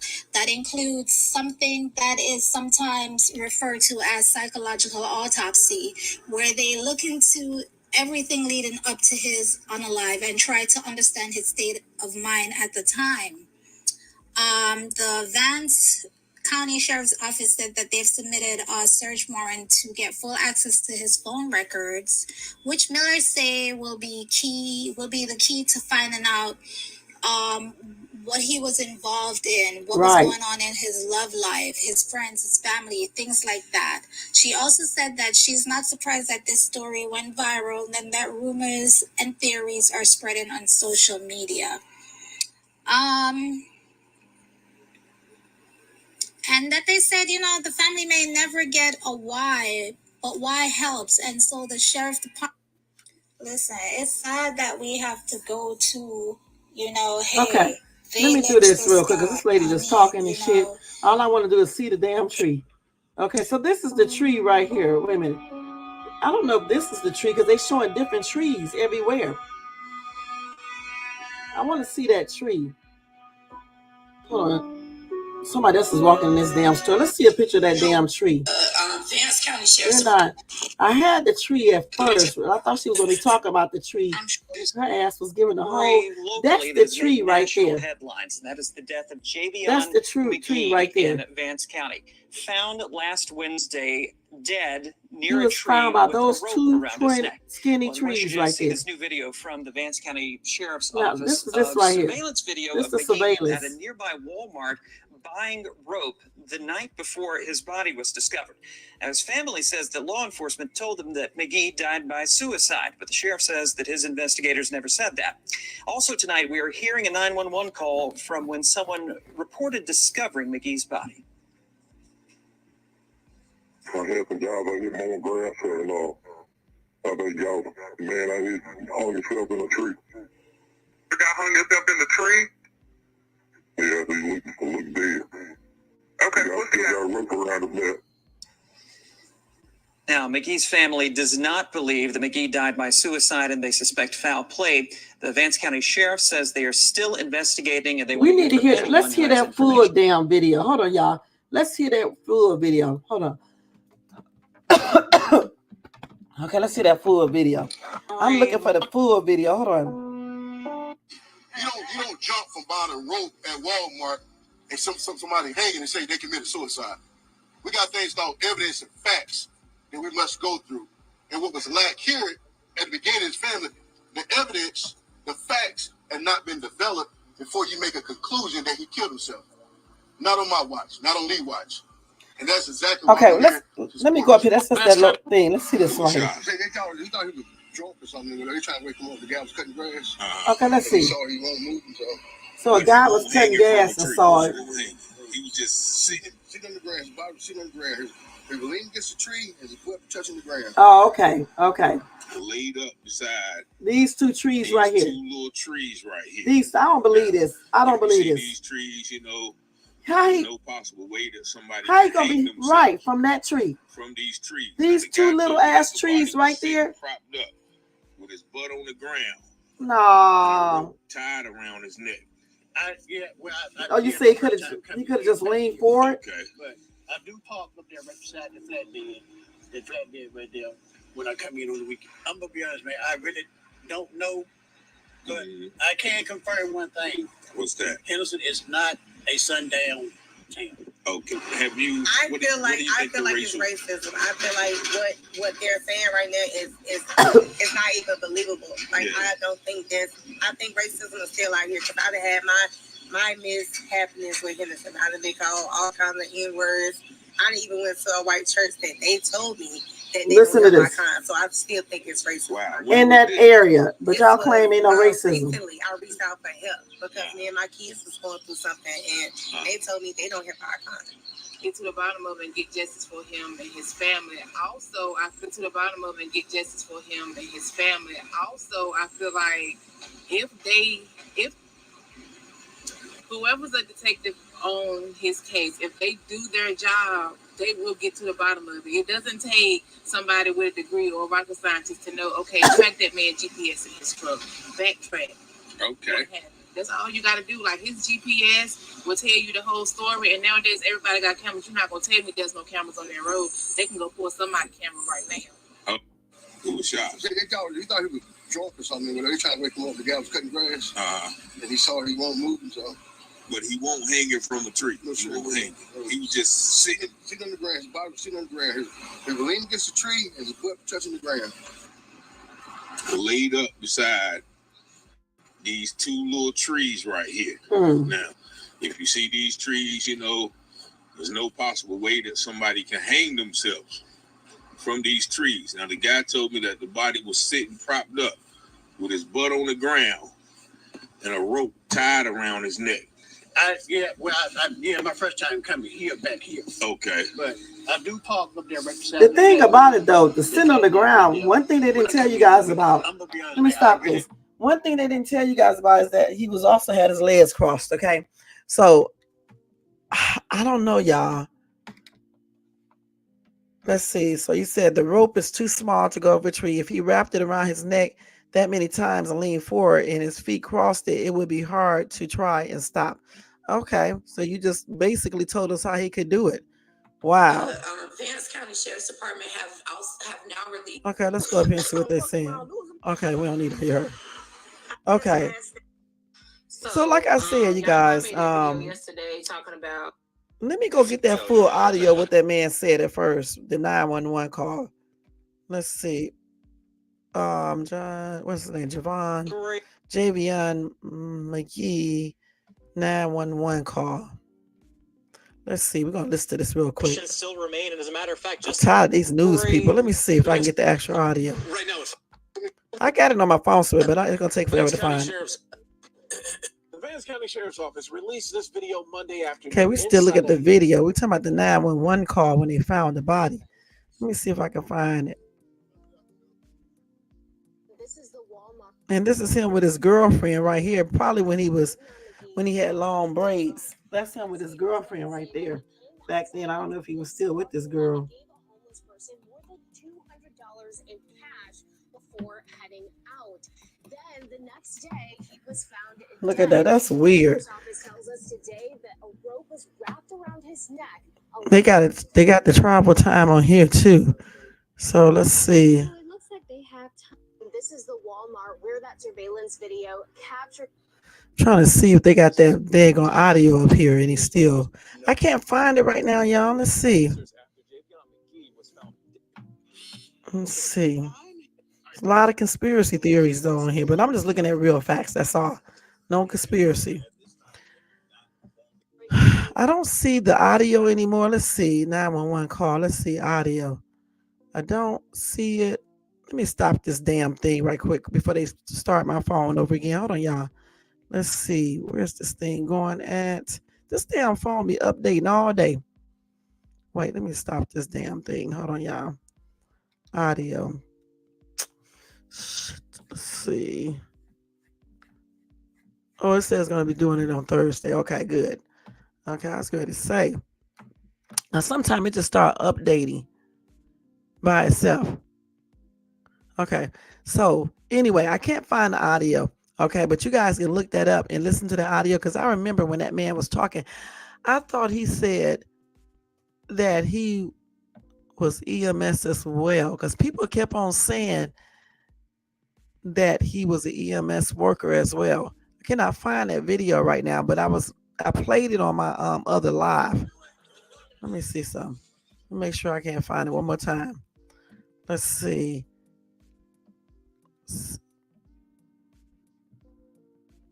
I don't see. It's not on here. Here, they may have it right here. Let me see. Let me listen to it so they play it. Hoping to get answers. What we do know for a fact. Let's see if they play it. Who discovered Javion's body near where his truck was parked? Let's see. I had some guys out here mowing grass and I think y'all, man, I hit hung yourself in a tree. You got hung yourself in the tree? Yeah, they look dead. Okay, what's the got a rope around his neck. Meanwhile, Javion's oh, they keep on damn talking. You can never hear the whole video. I mean, the audio. That's the same. They don't play the whole audio for nothing in the world. The County Sheriff's Office released surveillance footage. Excuse me, y'all. They're not playing it at all. Okay, so like I said before, when I heard that audio a couple of days ago, I could have sworn I heard the man say that he was an EMS worker as well. But I did hear him say something about cutting grass or something like that as well. So I don't know. This is weird. Very strange story. But I will be keeping you guys updated once they get through, with the autopsy report.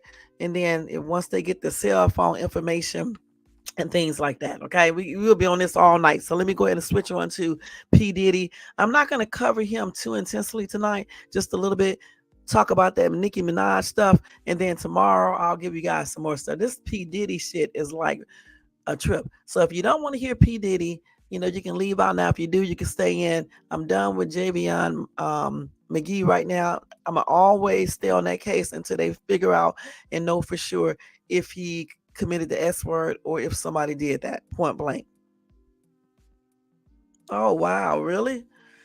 Yeah, I guess I just read some cases like that. So yeah, they definitely can do it. Goodness. I don't know. You can't really say, you know what I'm saying? For sure. You just cannot say.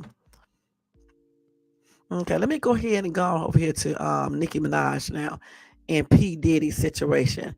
Okay, and I know y'all been seeing online all about this situation with Nicki Minaj going off over the title thing, and she went off about the Super Bowl stuff, halftime thing. But then when she was going off, she said some tripped out stuff. Okay, so that's what we're going to talk about real quickly. Okay, first thing first, though, let me tell you what Suge Knight said first. Suge Knight, you guys, cautioned Diddy. And he also said, Puffy, your life is in danger. And I'm trying to figure out why is he saying this. So let's see.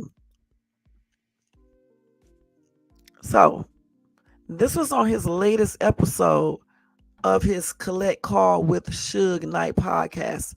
Knight addressed Sean Diddy Combs' case, but he reminded the bad boy mogul of so-called secrets he claims to know about Combs' past and alleged criminal activities within his empire. So what?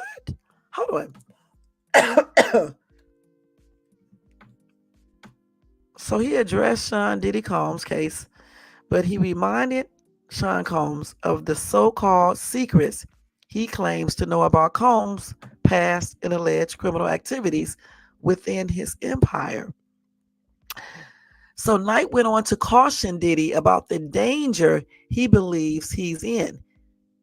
He said, I'll tell you what, Puffy, your life is in danger because you know the secrets of who's involved in that little secret room you guys are participating in.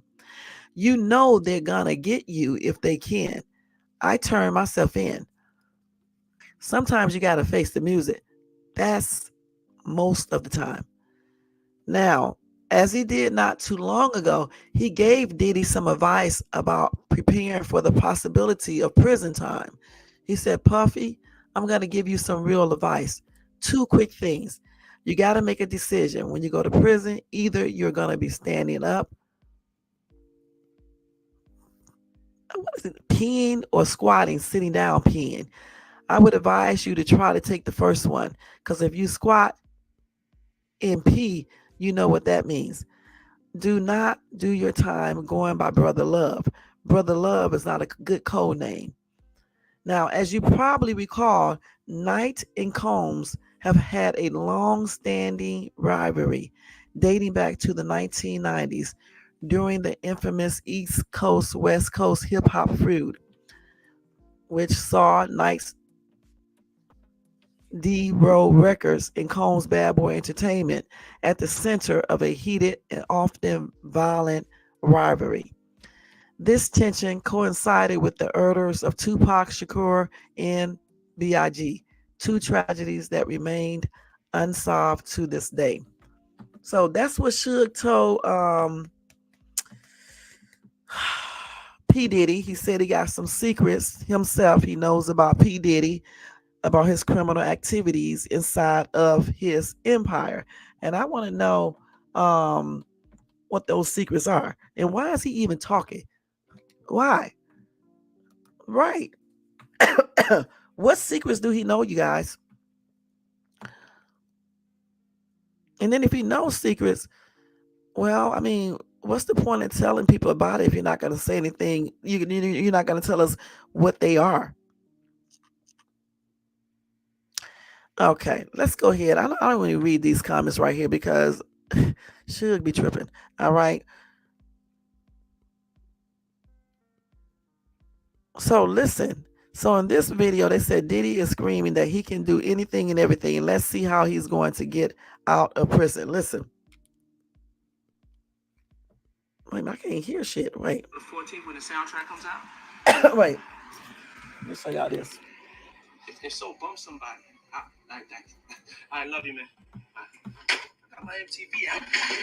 Savage! I'm a savage! Oh! I'm a savage! Whatever I want, I'm going to get! Whatever I want, I have to get!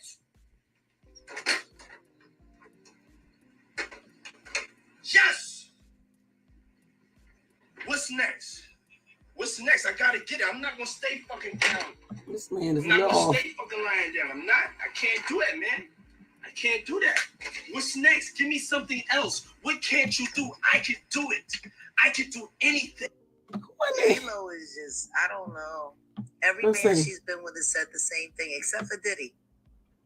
Diddy's the only one that said she was a great girlfriend and how he wish he hadn't messed it up. And why is that? How's that the only man in her life that had regrets about their relationship and everybody else ran for the hills? Like, it's not nobody noticing that. That everybody else that's left her, oh, she was too this, she was this, she was that. But Diddy said she was perfect. Maybe she was meant for a medal. What happens if you're only perfect for the devil? God. What the f does that make you? Damn. Look at poor Jen in bed. That's crazy, y'all. That's crazy. What? They got all, wait a minute, y'all. I cannot do this. Hold on. What? Wait a minute. Hold on. Look at this. I ain't never heard of this before in my life. Listen. Diddy fucked Carl Winslow. We was at the party, and we just chilling and shit like that. And me, That's the when he told me that. Everybody know me, right? Right. I'm a goofy nigga. I'm funny and stuff like that. So I hear a nigga just wearing out some shit. I'm like, huh? Like hearing that, I'm like, on 6-0, who's wearing this bitch out? Right. Nigga, I kick in the door. Boom. Kick in the door. Nigga, I seen Carl Winslow put his That's shit the up. father. Ain't that the father from Family Matters? Yeah. No way. The dad. Oh, the dad. Yeah, I swear to God, dead homie, they blew a crib. So when I seen that, and then So who's piping Diddy? yeah, Diddy was. So when I seen that, cuz right, Diddy came back and he was telling me, he was like, it's nothing more enjoyable than having a man do something for some money. I'm like, cuz that's just crazy. That's wild, I see like when Diddy fucked Carl Winslow. That is crazy, y'all. Can y'all believe that one right there? That is crazy, man. You know, I heard that rumor once before, guys. I really did. Dang. Huh. I don't know. But you know, I heard that before. Like I said before, I heard that before. So he said that Diddy, allegedly, the diddler, let me call him Diddy, Sean Combs. Sean Combs was inside that room with the man who played the dad on Family Members. On Family Member, I mean. And that he did that because he needed money. That's crazy, y'all, man. Well, y'all do know that Usher deleted his whole entire I guess Instagram and all of that. You know, but I'm not gonna talk about my boy Usher like that. So y'all could just forget that. Okay. I'm just telling you guys he erased his whole social media account. Okay. So wait a minute, hold on. So they said here, they're talking about Kim Porter's lost words, unveiling Diddy's disturbing pregnancy demands and their hidden truth. All right. So anyway, on September the 6th, 2024, Kim Porter's diary was released as a tell-all book on Amazon. It's called Kim's Lost Words, A Journey for Justice from the Other Side. Now, on YouTube, it was a lady who read chapter 16 of the book, and Porter made interesting claims about the time she found out she was pregnant with her son, Christian Combs. According to Kim, she was afraid to tell Diddy she was pregnant because she thought he would have abused her. Why would I be mad about the woman I love bearing my child? Nothing could be better, Diddy said to Porter. He was so excited about the news that Diddy called his closest friend. What? His close friend? I didn't know his close friend was Will Smith. Did y'all know that? Did y'all know that Will and Diddy was close friends? Anyway, Smith congratulated the couple, and Diddy told him they would have a party to celebrate Kim's pregnancy. Kim then began speaking about a gender reveal party when suddenly Diddy cut her off. Yes, of course, we are doing all of that. Everyone will want to sleep with you right before you give birth, Diddy said to Porter, sending her into disbelief and shock. Porter replied, everybody's going to want to do what?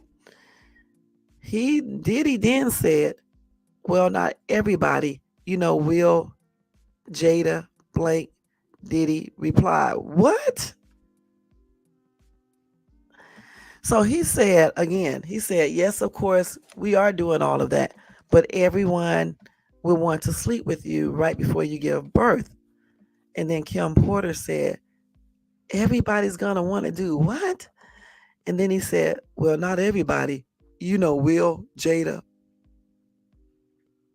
And then Kim said, Sean, I am having your baby. Then she started crying. Diddy then asked Kim if she liked the lifestyle he provided for her and told her the things he did had to be done to provide her with the lifestyle Kim wanted. She then told Diddy she did not believe in the spiritual practices he wanted to engage in, now known as freak-offs. So he think those are spiritual practices? Ultimately, Ultimately, Kim agreed to engage with Diddy and others while pregnant in another freak off so he could provide the high profile lifestyle they were living. What? So, what does that mean, y'all? This is allegedly. What does that mean? What does that mean? Hey, Gina, thank you so much for tuning in. Y'all make sure y'all show Gina some love and support. Show Miss T some love and support as well, guys. What does that mean, y'all? I did not know Will Smith was good friends with Diddy.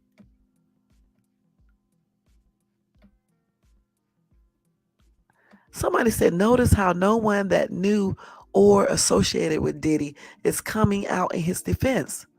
If that doesn't say something, then I don't know what does. Another commenter says, since Diddy's arrest, we have seen dozens of CEOs step down. Usher, Megan Fox, Steve Harvey, Patrick Mahomes, and the singer Pink have all apparently deleted their tweets. Clive Davis appeared to have a sudden onset of memory loss when questioned about Diddy. Sheer panic. I believe this will continue. I honestly find the timing of this arrest very interesting. Harris was Attorney General during the times those parties were taking place. How is it possible that she did not know all of that evil and illegal activity and she didn't even hear about it? Listen, she wouldn't know about that if she wasn't going to these freak offs. Okay? I mean, for real. This lady also said Trump would be free and clear of any character assassination, ass assassination. That would happen without a doubt. Absolutely brilliant. Somebody else said, I will stay poor forever.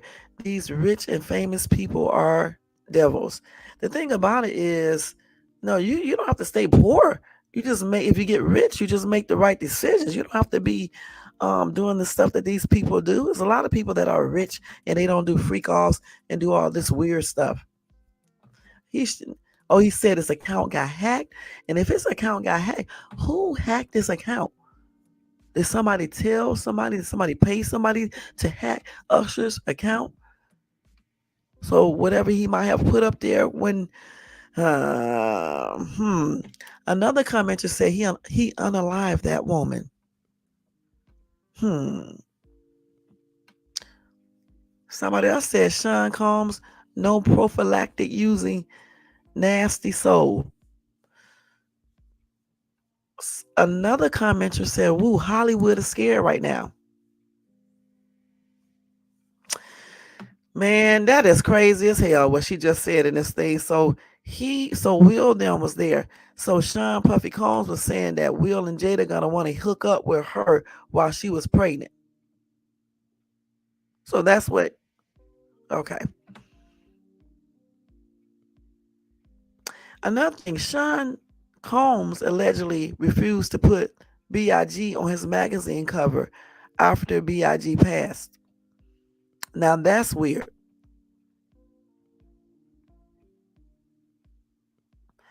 They said that they believe that Diddy used it as an opportunity to promote himself. When his record label Bad Boy had an opportunity to put an artist on the cover of Rolling Stones, Diddy took it for himself, even though Kirk Burroughs, the label's president at that time, advocated for Biggie to be on that spot. Sean Combs allegedly wanted to put himself on the cover of that magazine versus putting B.I.G. up there when he claims that he loved this dude so much. Doesn't even make any sense. I mean, he was doing all types of shit, y'all. Somebody said Biggie will visit him every night in his cell to remind him of the things he did that were wrong. Okay. Anyway, let's go ahead and go on to the next story, y'all. This is crazy as hell. I'm not gonna lie. It's just so much that I have on this man. I'm trying to bring you stuff. I'm trying to bring you guys stuff that nobody else is bringing. Okay. Okay. Let's see what else I got here on this man. This is crazy. Okay. So, 50 witnesses, y'all, allegedly, are cooperating with the feds against Diddy as A-list celebrities remain silent. All right. So let's see here what they're saying here. Like I told you guys before, the scope and scale of evidence that was collected during the federal raid includes phones, computers, and now more than 50 people who are reportedly cooperating as witnesses. 50 people, guys. So look at Justin Bieber and Diddy. And this photo is by Jaguar Wright, okay? Let's give her a credit.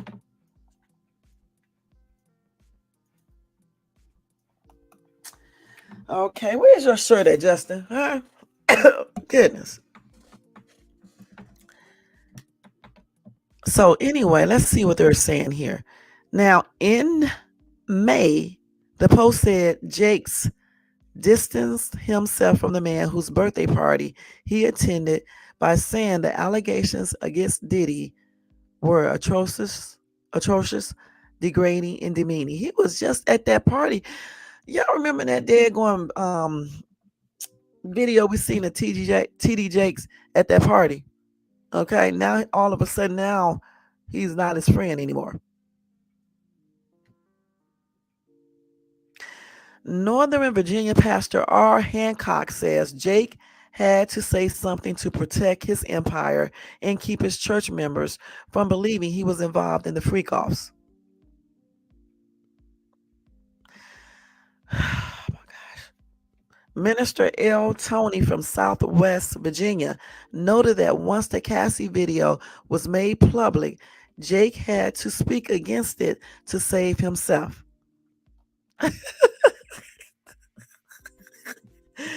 Jermaine.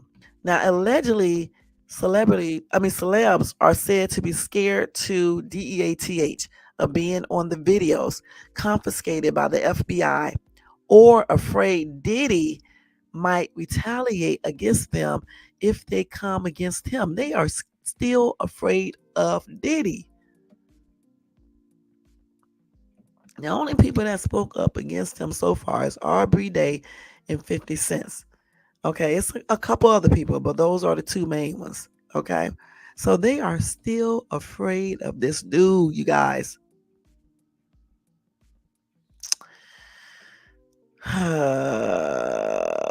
So, U.S. Attorney outlines Diddy's allegations. Okay, so let's see what he's saying, you guys. Let's see. So, Diddy tapes have been confirmed. Okay. U.S. Attorney Damian Williams says arson, kidnapping, drugs, obstruction of justice, and trafficking are some of the things Combs has been charged with.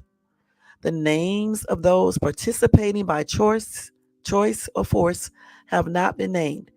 It's made clear that anyone who assists in any way simply by handling baby oil, sheets, or anything minor is complicit and will be charged. Woo! Bishop T.D. Jake's name continues to be mentioned. Now, Williams says that they have viewed the tapes confiscated from Diddy's home with evidence of freak-off parties that went on sometimes for days. No one else has been named as being on the videos. So all these damn YouTubers who are sitting up here with these lists, they are lying. They are lying, okay? Now, the host of Larry Reed Live discusses the revelations and continues connecting Bishop T.D. Jakes to Sean Combs. Let me say this again. Bishop Jakes has not been indicted. The FBI has not mentioned him, nor has he been indicted. But near the end of the video, Larry Reed once again says that allegedly Bishop T.D. Jakes is connected. But again, the FBI has not mentioned Jakes, nor has he been indicted. Okay? Well, Larry Reed also shares that freak offs behavior happens with well known preachers in hotels after church conference. He acknowledges he has no proof, but again alleges the Potter's House bishop is guilty. Reed says that after a specific church conference, young men were sent to an island where Bishop T.D. Jakes and other preachers soon followed for activities. Reed says the Jake team paid $250,000 for the cleanup in for hush money. So that's what's happening to the tithes and offerings. Okay, allegedly. He also acknowledged that Jakes had people watching him, but thus far they have not stopped his voice. Remember, y'all, Bishop T.D. Jakes denies all allegations. So he thinks that someone is watching him as well. So who's watching him? Let me guess. So let's see here. So listen, y'all. Here's some more bizarre news. The judge orders Diddy to pay $100 million judgment, and we already know that he had to pay that to oh God, I forgot this person's name. Let's see. Oh, Derek Lee Cardella Smith. And I'm not going to go back over that again. Okay, so that's what they ordered him to pay because neither him or his lawyer attended court. So this dude won that settlement in default because they did not, come to court. Okay, and this was like a couple weeks ago, maybe a week and a half ago. I don't know why they did not go, crazy. So let's go ahead and go to the next story. Well, this is that video. I already showed you guys. I'm not going to show you this again. Let me see this video real quick. Wait, let me turn this down. Oh, so this is another industry party. This is the one with Justin Bieber. I don't know what Justin Bieber was doing, but I'll show y'all real quick. Let me go back to that. I'm not going to play the music because I don't want no copyright claim. So let me play it over again. Wait a minute. Let me let y'all see the whole party. Wait.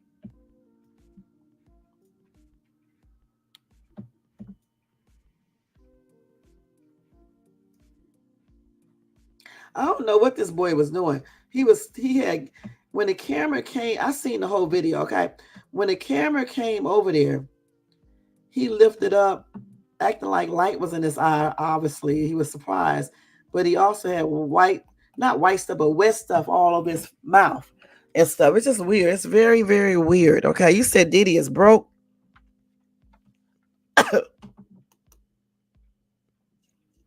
I don't know for sure.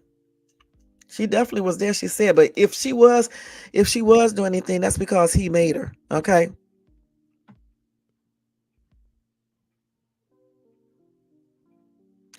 Eve says she got a call. Wait a minute, hold on. This is about Jay-Z. Wait a minute. Eve says she got a call after sharing Jay-Z's old remarks about her debut album. What did he say? Let's see.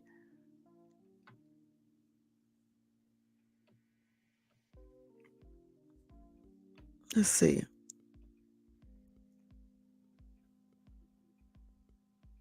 Oh, he tried to put her album sales. He tried to tell her that her album would not do that good, I guess.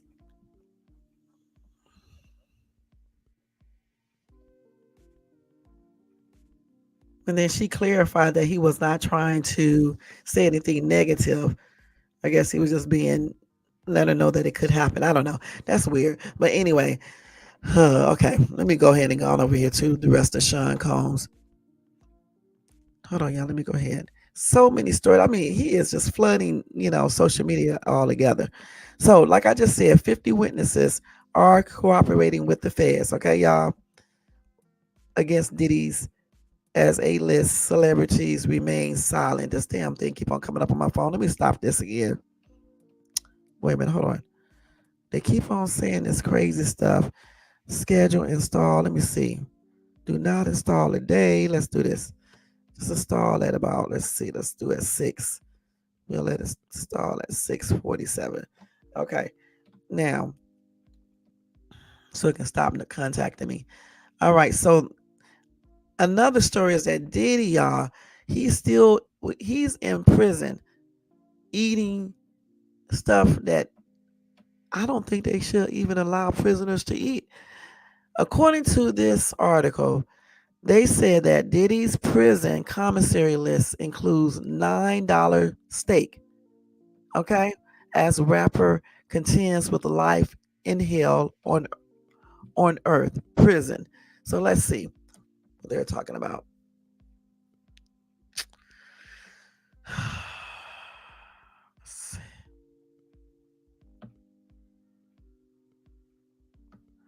So he has a net worth of about 1 billion and has attempted a $50 million bail using equity from his Miami home. So this is his commissary list, okay?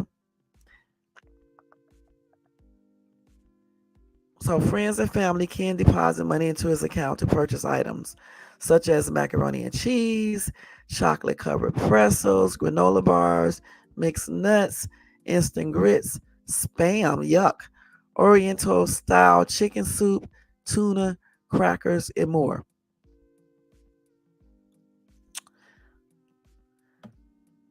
You can also get Chips Ahoy, chocolate cream stuffed cookies, mini peanut butter cups, Hershey candy bars, and Snickers. He only has a spending limit of $160 while shopping in jail. Is that for the whole time or is that for a certain amount of time? And like I told y'all the other day, his first meal was Swedish meatballs, green beans, Swedish meatballs. He had a pop, a soda, and something else. I can't remember, bread and something else. They say he can pay $5 for eggplant parmesan or $9 for a rib steak. Plus, there are options for stuffed chicken with rice or bone-in chicken. He can also buy a 3-pack of Gillette razors for $10 or $9.95 or shower clogs for $7.15. Plus, he can spend his dollars on toothpaste, mouthwash, shower soap, deodorant, cocoa butter, toenail cutters, or a wave cap. Okay.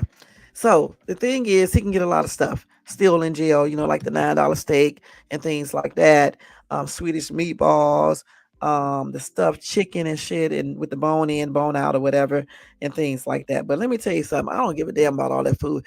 There's nothing like being out of prison and being in your own place. Okay, eating the food that you have made by your cook. Okay, because I don't know how this stuff tastes in prison. You see what I'm saying? So I don't, like I said before, even though he can buy a $9 rib and all this other stuff, it still is not going to be the same thing like if you were at home eating this. And then plus, what's up with this $160 limit? So that means the whole entire time, or is it just per month or per week or what? Because they don't ever go into, details. Let me see if some jail person know. Somebody said, why are these foods offered? I get the candy, but eat what's served. You are in jail, not on a damn cruise. Somebody said they pay for the shit from their canteen, so what's the problem? As long as they're paying for, I don't know why people are worried about it, but I'm just saying, you know what I'm saying? It's still not the same thing like if you were out of prison eating this.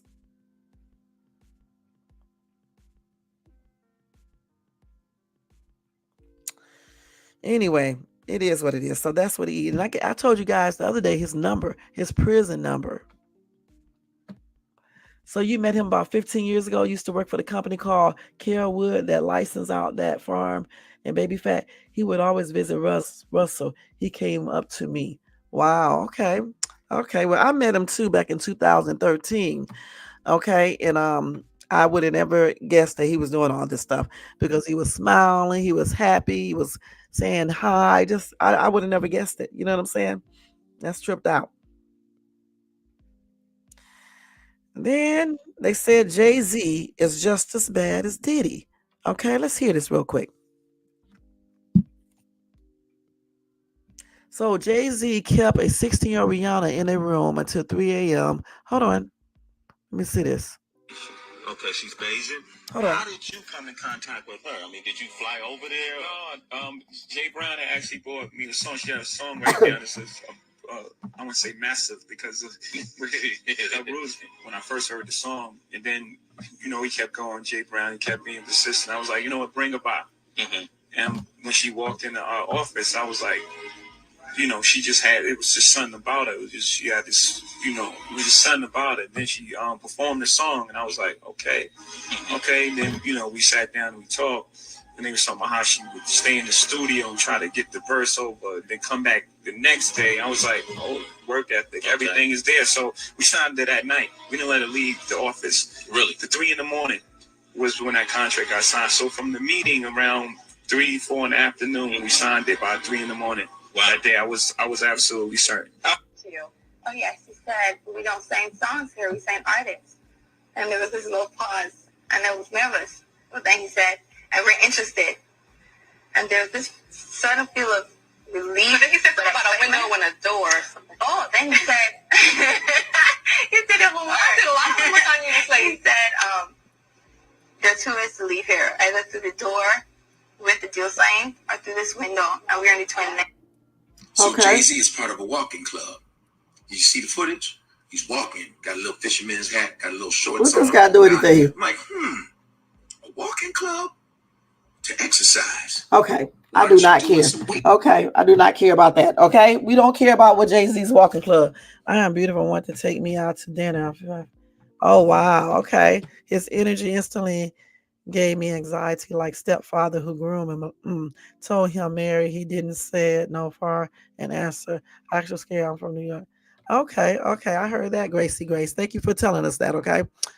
Anyway, let's go ahead and do this. So let me tell you guys about the Nicki Minaj part real quick. Okay. Let's see. So Nicki Minaj allegedly said that Jay-Z was involved in the freak-offs with Diddy. Now, when I watched this video, I was trying to hear her say this. So let's just listen and see if she's going to say that. Wait, hold on. The thing is that in this message, let me read it for you guys. It says, I received a call advising Tidal was sold, and they made no money on the deal. So all they could offer me was $1 million. But wait, there's more. The lawyer advised that Deseret advised him that I had to sign the agreement in 24 hours if I wanted the 1 million or the offer was off the table. Listen to the end of fractions for what my response was. Okay, so that's what she said in this. So let me hear what they said here. And then there's another message that she did where she's talking about that Jay-Z and Diddy. Let me first play this one first, though. All his little minions saying they all have been quiet about everything that they've known for years about Diddy. This all started because Nicki Minaj said she received a call that Jay-Z sold his company called Tidal, and they offered her $1 million, but she had 24 hours to sign the agreement or it was off the table. And Nicki Minaj is claiming that this $1 million offer is to keep her silent, and it's basically hush money. And this reminded me of when Diddy said that he was going to give his publishing back to all of his artists, and then Aubrey O'Day read an NDA that came with the publishing rights, and you had to say that you would never talk about Diddy or anybody that he was ever affiliated with if you signed that deal to get back your publishing rights. And this is where it gets good, because she starts calling out Steve Stout, Jay-Z, and other people saying, we want to know if you were present during the abuse of these minors. She said, we want to know about Aaliyah, Foxy Brown, etc. during those R. Kelly videos and shoots and stuff. Did you know about the abuse of Kim Porter and Cassie? Y'all seem to always run in a sort of rat pack. So that's what we the people want to know about you and your people to speak on. Somebody tweeted out, they wanted brunch and baby oil. And then she said, worried about the tea of a 15-year-old child who is railroaded, but no comments of the tea and the baby oil that's been going on for decades, as recent as months ago. If 15-year-olds need to be held accountable and told they can never move past their past, then what happened to the 30-year-olds who groomed and sat by and was silent? Then she said, undercover men are always aggravated with women because they have decided that they can't live their truth. Therefore, women who have done nothing wrong to them are made to pay for simply existing. Fix it, Jesus. Enough is enough. And then she shared this post saying, move, that says Nicki Minaj has now surpassed Jay-Z to become the 6th longest charting rapper of all time on Billboard. Ooh, boy, this shit is getting juicy. Jay-Z is getting called out, and we knew it was going to happen. I feel like all of Hollywood is about to crumble with all of this stuff about Diddy. We are going to learn the truth about every single person that was involved. But you guys, let me know what you guys think about Nicki Minaj calling out Jay-Z and his rat pack for knowing about everything that Diddy did in the comments. So Nicki Minaj is saying that they have a little rat pack going on, and they be doing the most. All right, allegedly. All right, let's see what this girl is saying over here. Okay. His energy is like a vampire. Felt weak, told him going to the bathroom, took Uber home till are sick. Jermaine Dupri, all of them friends told me I was stupid for dogging him. I think I was saved. I saved myself following my intuition. Sounds like it. Boys who saying jump, jump, jump, wore pants backward for easy access, older men told to do. Yeah, they do that in prison. One of them couldn't handle trauma and off themselves. Really? Chris Cross. That's what she's talking about. So much I know about Kimora. Well, let us know. Let us know about all these people. Okay, we know you use the alias name, so just go ahead and let us know in this chat. Okay, let me go ahead and show y'all some more Nicki Minaj stuff. Okay, wait a minute, hold on. We got this. Okay, what? Oh, this is something else. This is something else. Wait. First, oh my God, I got so much stuff here, man. This is too much. Too much, y'all. Let me go back down here to Nicki Minaj. Let me find her other thing, or somebody telling us what Nicki Minaj was saying. Hold on, because I mean these are not even in order anymore. Hold on. Let's see, where is that at? Let me make sure this is the video. Hold on, guys. Bear with me now. Hold up, did Meek Mill really force Nicki Minaj into having freak-offs with him and Diddy? Child, y'all might want to get a chair for this one. Look at this. Nicki Minaj just stepped into the chat and revealed the disturbing details about why she decided to run away from Diddy after just a few months of him being her manager. She's telling everything. According to her, Diddy tried to recruit her into becoming one of his industry for his freak-off parties, but she turned it down, and this really pissed him off. In fact, Jaguar Wright seemingly confirmed this not too long ago when she claimed Nicki lived in fear of Diddy for a very long time because he tried to coerce her into being one of his freak-off assets at the start of her career. Unfortunately for Nicki, she wasn't free from him for much longer because right after she and Meek started dating, Meek sent her right back to Diddy, and she was forced to witness and partake in some very sinister things. Jaguar even went as far as to claim that Nicki is the one who leaked the audio of Meek screaming for his life while getting pounded by Diddy, and that she has a tell-all documentary that never got released because Diddy and Meek pulled some strings to stop it from ever coming out. Now, for those of y'all who don't know what's going on, Nicki Minaj was recently dragged into this whole mess with Diddy and Meek after people discovered that she's in a lot more of this drama than we initially thought. It all started after Meek was incriminated in an SA lawsuit filed against Diddy by music producer Lil Rod. Lil Rod alleged in his lawsuit that Diddy had several boy toys in the industry that he would often sleep with in exchange for favors, and allegedly, Meek and Usher were a couple of them. Now, Lil Rod didn't explicitly mention Meek and Usher's names, but he gave a detailed description about them that made it a little too easy to point out who he was talking about. Hold up, did Meek Mill really force Nicki Minaj into having freakouts with him and Diddy? Child, y'all might want to get a chair for this one, because Nicki Minaj just stepped into the chat and revealed the disturbing details. Okay, y'all, we just saw that. So let me stop that. To run away from Diddy So after just let me go ahead, because a lot of shit is being revealed. Okay, let me go back. Let's go back. Hold on. I got to make sure the ones that I'm playing so I won't repeat the same ones. Wait. Oh, God. Babies with it. Look at Nicki Minaj. I'm about to... You got bitch and marry and level 3 sex offenders. And do you know since then, she done moved out. She don't live at the house they was living at no more. Now, this is all allegedly. She didn't live by herself. She literally got him a zoo. And she fills it with sex who don't mind rough sex. And she lives in another house with the baby. How does this lady know all this stuff? But he's supposed to be the primary custodian, which is why he ain't in jail where he's supposed to be, because he got to take care of the baby. But the only thing he's taking care of is making new victims. Who watching Papa Bear? I thought that's why he was here. This lady know everything about everybody. Missing children. Tasha K, where are your kids? And made babies with it. Look at Nicki Minaj. You got bitch and married. Okay, it started back over. Okay, so wait a minute. That's crazy. So which one did I just look at? Let's see. You think that audio that they put out was real? Yeah, that was real. Nicki put that out there. That Nicki recorded that at the freak off in the Calabasas. She been waiting to drop it with me.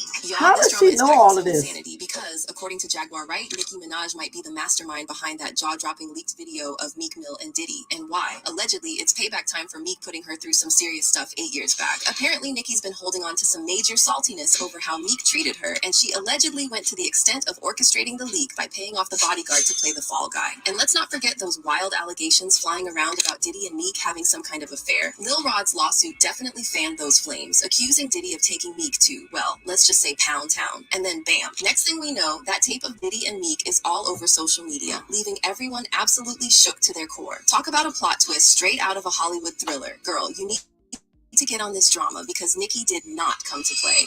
Okay, but do you think it's a lot of undercover brothers in the industry? That's when she was talking to Soulja Boy, right? Is that Soulja Boy or the other boy? You don't know about that. But check this out. Let me stop this. I got another video that says that allegedly he was with Diddy too. This is crazy as hell, y'all. I'm not lying. Look at my friend up here dancing. Let me see if I got that video on here. It looks like Nicki Minaj could allegedly be coming after Jay-Z. She released a series of tweets yesterday. This is the one. Wait, let me go back to this. Let me read this one. This is the tweet that she cussed Jay-Z for saying the most. Okay, so let me see if I can read this real quick. Okay, let's see if we can read this. So she said, hold on. She said, "Dear short and stout dick, Laffy Taffy alien, dick breath ass. I want to know if you were present during abuse of teenagers and children. That's what we want to know. You can't taste my PUSSY. Stop. Alea, Foxy, etc. Doing R. Kelly video shoots and stuff. Did you know about the abuse to Kim Porter and Cassie? Y'all seem to always run in a sort of rat pack. That's what we, the people, want you and your peeps to speak up, to speak on. Ugly, bald head, bowling ball, BITCH.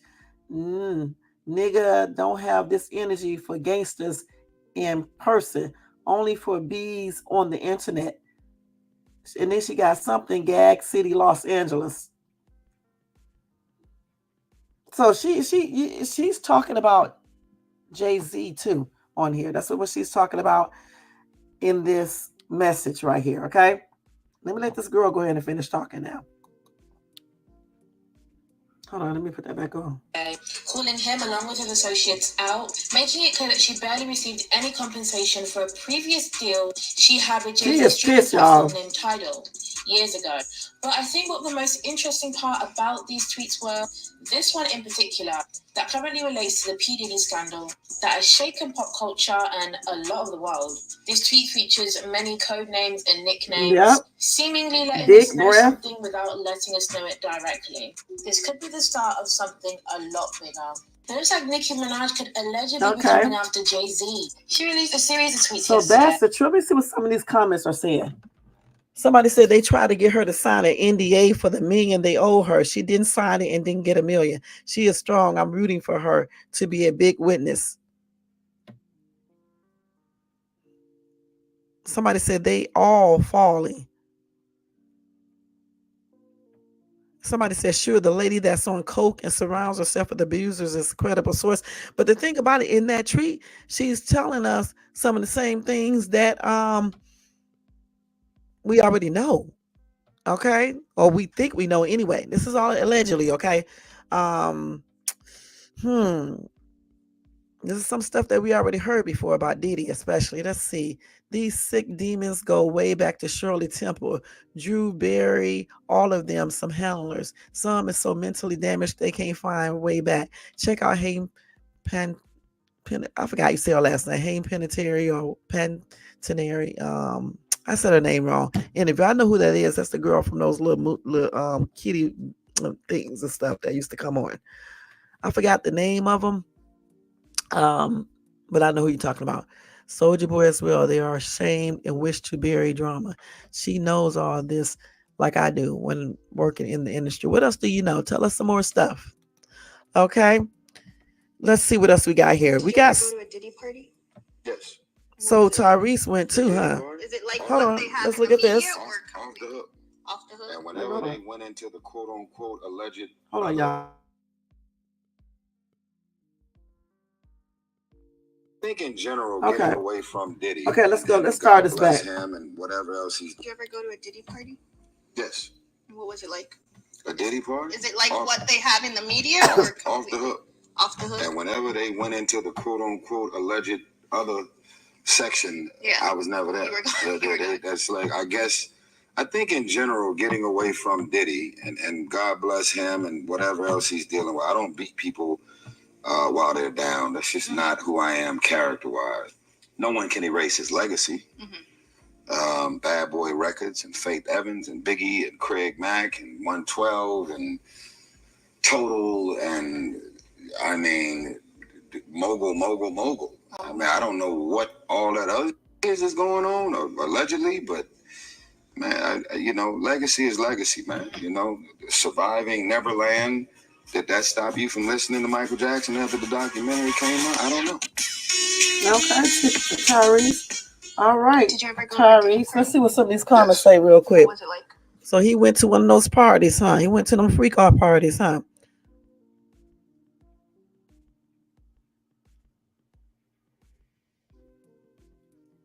So somebody said there's literally a video of Diddy saying Tyrese would come to the party, but start hollering he had to go to church tomorrow and couldn't stay. His name is cleared. So yeah, so it's already confirmed that he will leave. So he's not lying. Okay. Let's see what else we got here. Okay, let's see. I think I left off on this one, if I'm not mistaken. Let's see. Oh, no, we already got that one. Let's go to the next one. This is a trip, man. This is a lot of stuff, y'all. I told you I had a lot of little stuff, a lot of videos. Wait a minute, let me go back. Damn, I didn't stop the whole dang on video, y'all. I think I left off on this one. I think.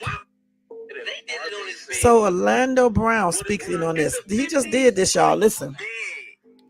He just did this video. It's a 50-foot bed under the moonlight in his backyard. And he'd be like, I'm not going nowhere today. I'm staying in the bed all fucking day. Yeah, that's him.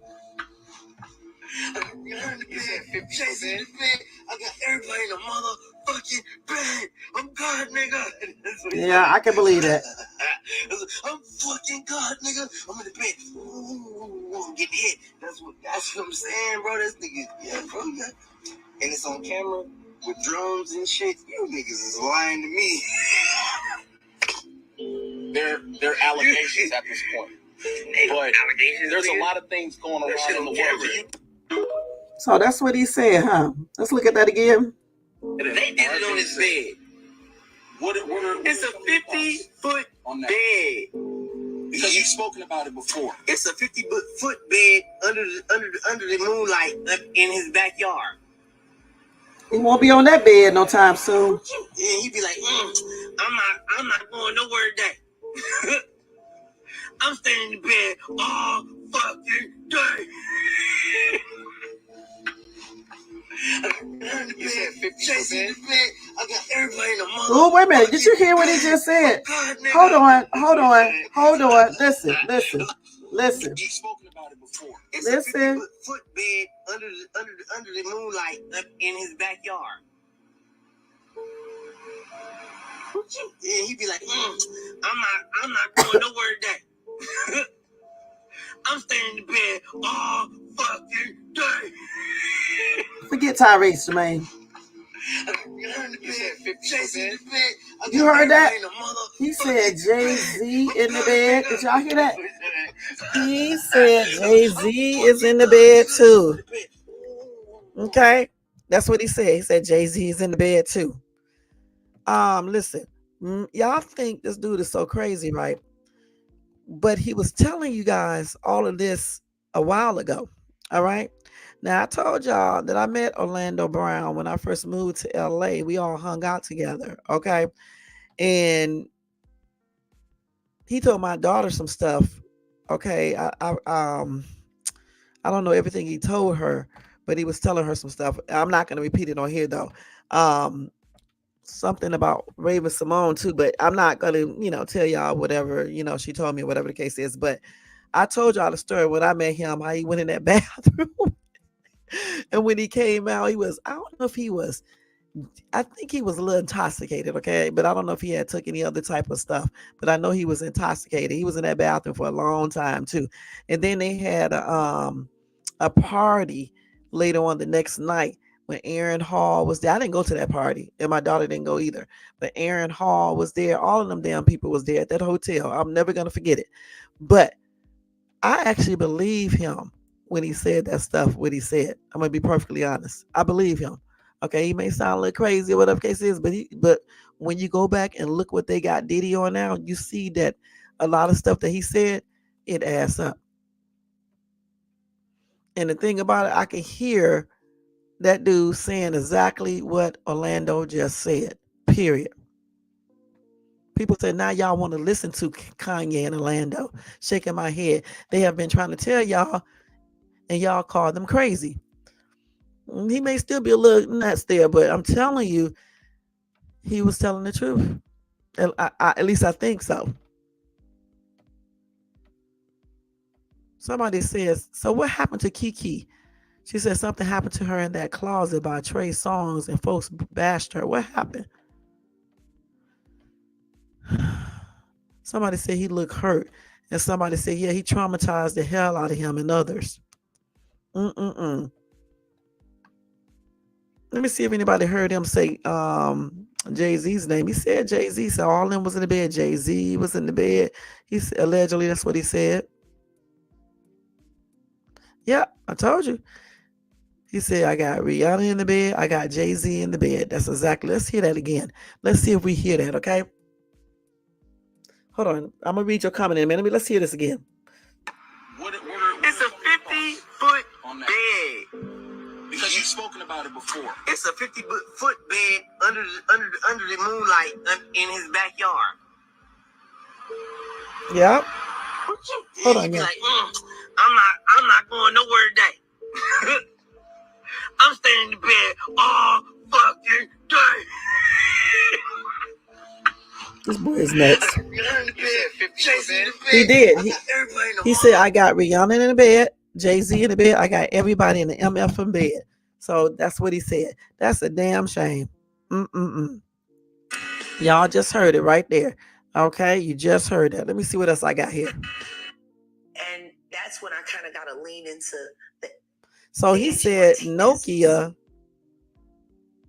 also attended Diddy's parties. In broadcasting, a woman of color. She attended the parties. She's also an artist, and y'all, happiest I ever saw her was with Nokia. So Nokia, I don't know which one is I don't think Nokia. anyone ever really understood why they broke up. So Nokia attended the party. Nokia attended did go to Diddy. The Diddy's parties. I know you spoke on this. So that's Nokia right there, the dude. That's when I kind of got to lean into the Angie Martinez's. Okay, that's Angie right there. Because she is a female in broadcasting, a woman of color. So Nokia, her boyfriend. She's also an artist, and he went to Diddy's party. I got it right now. Okay, damn. Happiest I ever saw her was with Nokia. Like I said, I don't know for sure if what's the name is saying. You know, I know these are all allegedly. I don't know for sure, but the thing is, it's kind of weird how a lot of stuff she's been telling everybody is coming to light now that Diddy has been arrested. It's kind of weird. So everything she says may not be a lie. Okay, it may not be a lie, y'all. Let's see what we got here. So she's gonna tell us what happened to Diddy's party. Can you take us through like what goes on, like when you were there? What did I say when y'all asked me about why was the TD Jakes at the Diddy party? Yeah. What'd I say? Well, wait a minute. But he said he wasn't at Diddy's parties. Money and sex. That's correct. Were you surprised that there were so many cameras in his houses? No. That he was recording these? He is the J. Edgar Hoover of hip hop.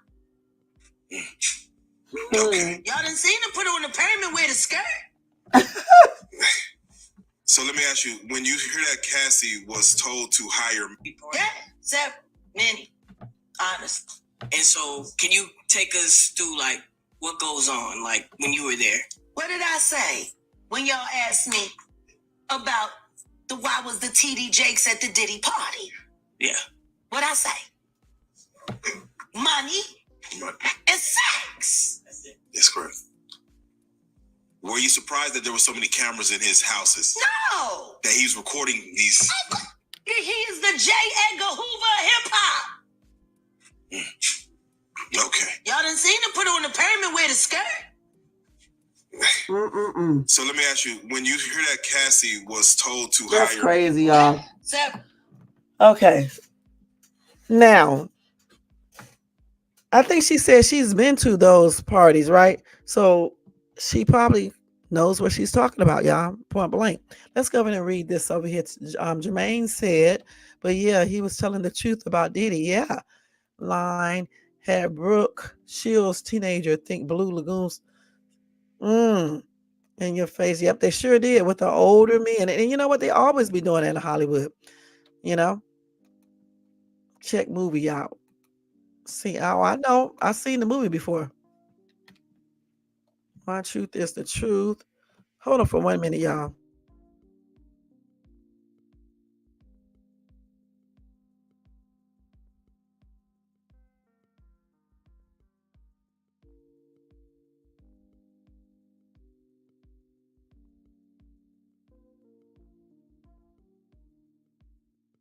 I said that's sad, Gracie Grace. But in Hollywood, like I said before,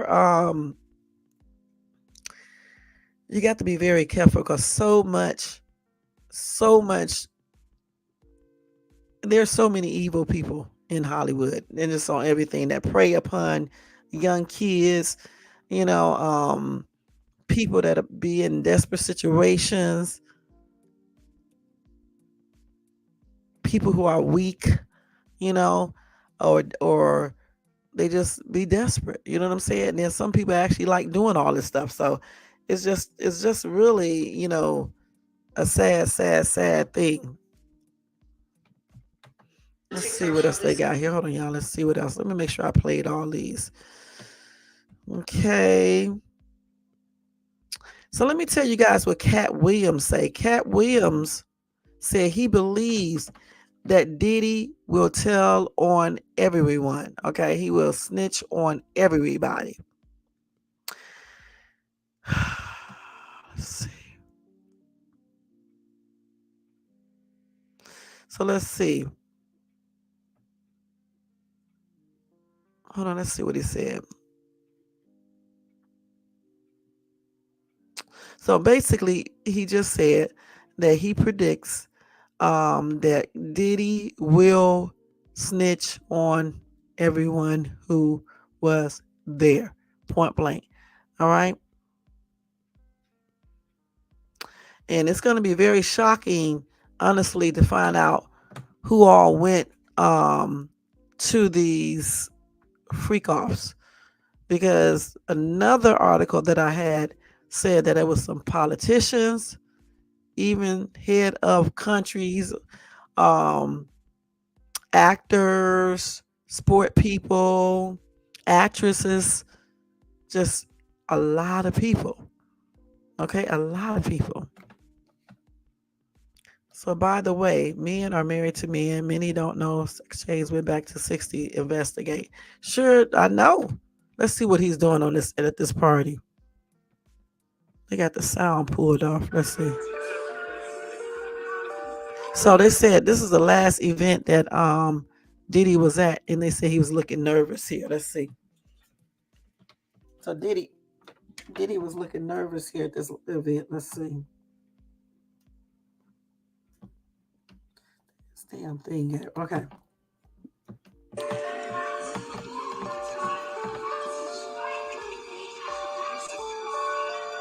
Why is he looking all around like that with his weird stuff?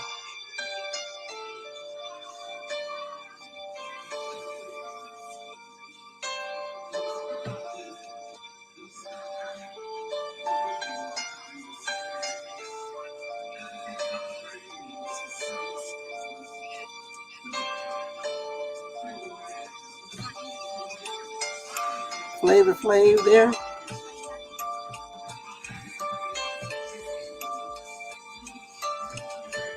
He was at all that. Let me turn this damn music down. They look cute. They trips me out with all this damn music. Is that Usher?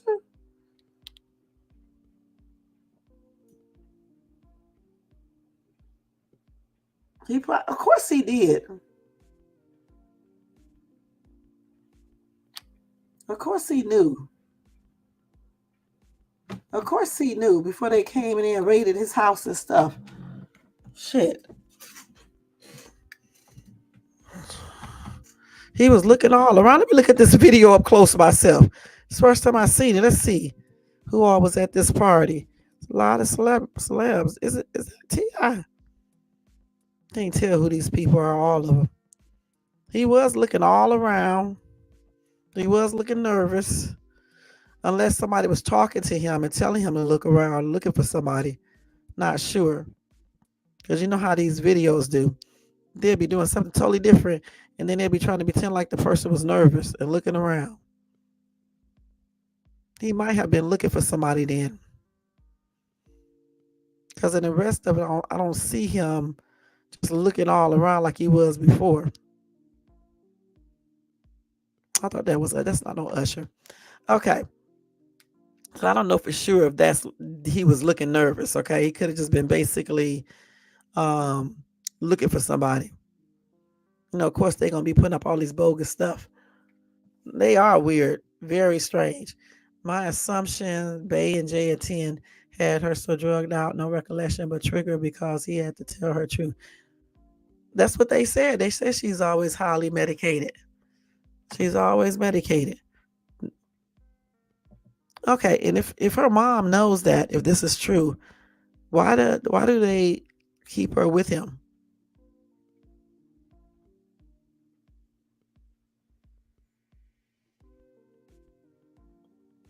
They said Diddy's attack the accuser defense could easily backfire, but it may be all he has. Talking about when he was into it with Cassie, I guess, when he said that Cassie hit him first.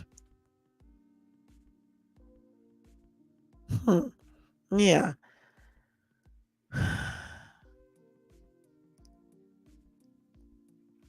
Listen to this. They said Sean Combs debuted his trafficking defense this week, and it's a no holds barred attack on his accuser, R&B singer Cassie. That boils down to this: she wanted it. Is it ex trafficking? Attorney Mark Agnafilio asked a federal judge in Manhattan. No, the lawyer said. Not if everybody wants to be there. Throughout a failed 2-day bid to get Combs freed on bail before trial, his attorney described an alternative universe to the one outlined by federal prosecutors. Prosecutors say Combs used violence and threats to force Cassie to engage with male ex-workers in a drug-filled days-long performances he staged throughout the past decade. But that is their thing, his attorney argued in court of these so-called freak-offs. That is how these two grown people chose to be intimate. In Combs' version of the story, as described by his lawyer, Cassie is money seeking, jealous, and unfaithful. She portrayed his generosity, running off and starting a family with the personal trainer he paid for. His lawyer argued the demanding $30 million from Combs to stay quiet. So she demanded $30 million from him to stay quiet. He and this person had a mutually toxic relationship, his attorney argued Tuesday with language that resembled courtroom descriptions of the relationship between Johnny Depp and Amber Heard, where Depp ultimately emerged victorious in civil litigation. Attack the accuser is a risky strategy in any X case, and especially so in this one, where key evidence, video of Combs admittedly beating Cassie in a hotel hallway, and it has already won her widespread public sympathy. But as ugly as it is, going on the attack may be Combs' only defense, and that's according to a former federal prosecutor. And federal rules of evidence let him do it, at least to some extent. It is an aggressive approach, said Ephraim Savitt, who has handled ex-trafficking cases as both a federal prosecutor and defense attorney. But you can't claim an alibi or mistaken identity. So the only defense is that she was a willing participant and ultimately tried to extort him, assuming there is any truth to that. I really think that Agnafilio had no option but to be aggressive, ensuring that the proof being presented by the government as overwhelming is subject to attack. Like we already know, Combs has pleaded non-guilty to the charges against him. Lawyers for Combs and Cassie have declined to comment on this story.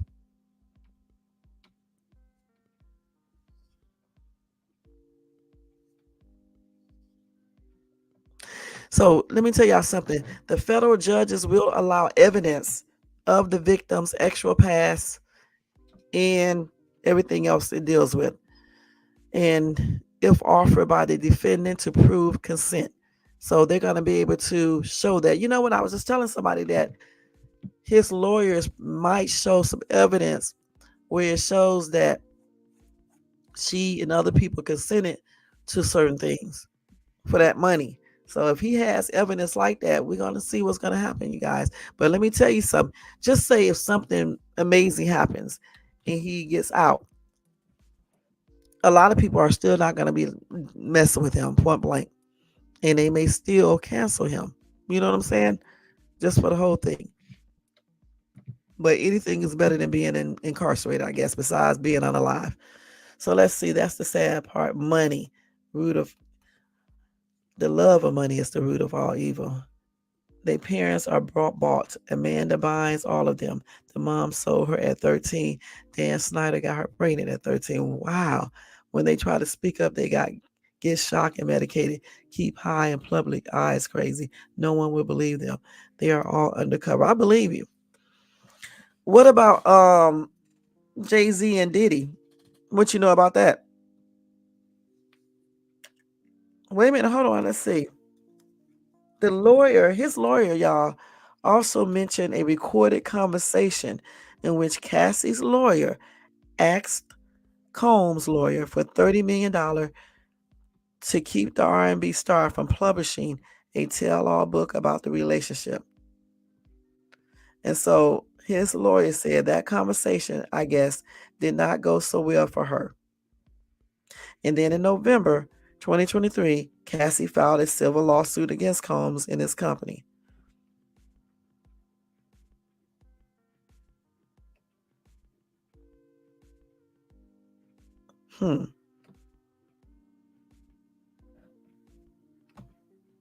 So his lawyer said this: I have asked all the questions I could think of. Did anything ever seem remotely non-consensual? Was anybody too drunk? Was anybody too high? Did anyone express any hesitation? Was there the slightest inkling that possibly the woman wasn't consenting? No, the lawyer said. Wow. Like I said, it just all depends on what he got on video. For real, because I'm pretty sure they probably got some stuff. Yep, Usher claimed he was hacked after all his ex-posts suddenly disappeared. Okay, so we don't have to go into that too much. He said he was hacked. Let's see what else I get. So I think that's going to be it for the night, y'all, because it's so much, man. It's just so much information that I have on this dude. We can finish going off of it tomorrow because there's just so much stuff. I can't read this one real quick. It says Sean Diddy Combs' allegations shock no one. That's what one party goer said. Let's see what Gracie's saying. Partners, but Jay, more intelligent, stay in background, knows how to play the white game. Diddy too cocky and power hungry. And I agree with this right here. As you see, I don't even really see Jay out there right now saying too much of anything. Okay, somebody said there is always two parties. It's the public one that you know about, and then it's the private one, as we have seen that. So let's see. So on Friday, Local 10 News spoke with several people who attended his infamous parties, who said they were not surprised by the allegations against Combs. Okay, let's see.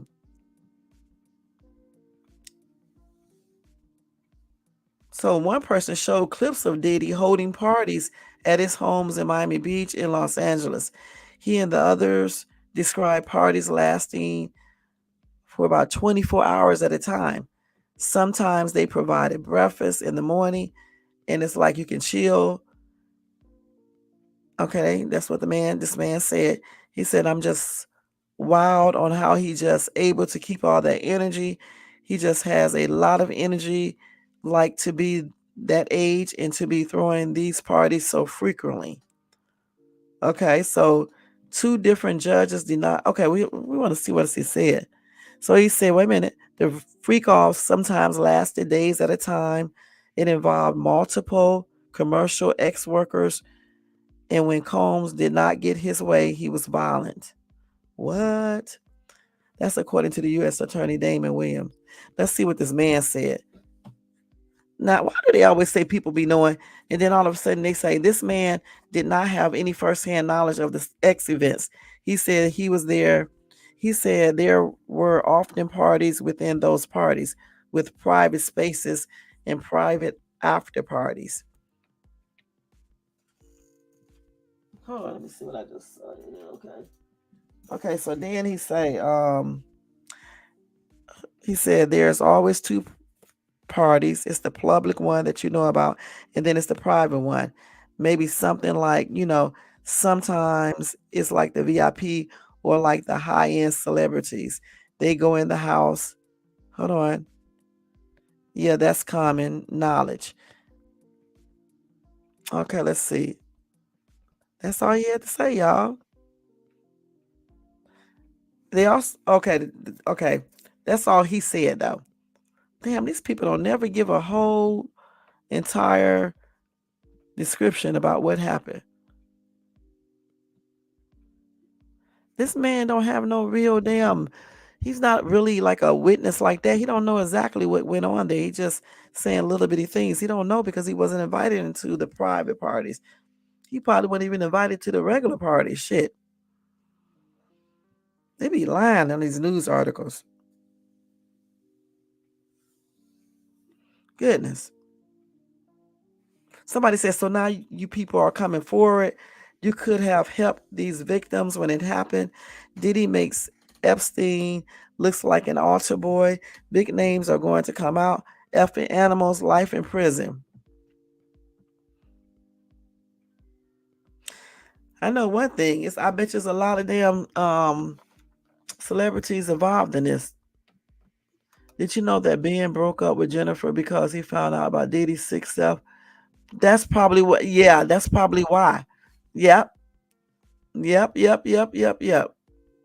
Thank you, Jermaine. Thank you so much. Probably, you know what, Gracie? That's probably true. So she knew all about the freak offs, allegedly. So J-Lo allegedly knew about the freak offs. Was she involved in it too?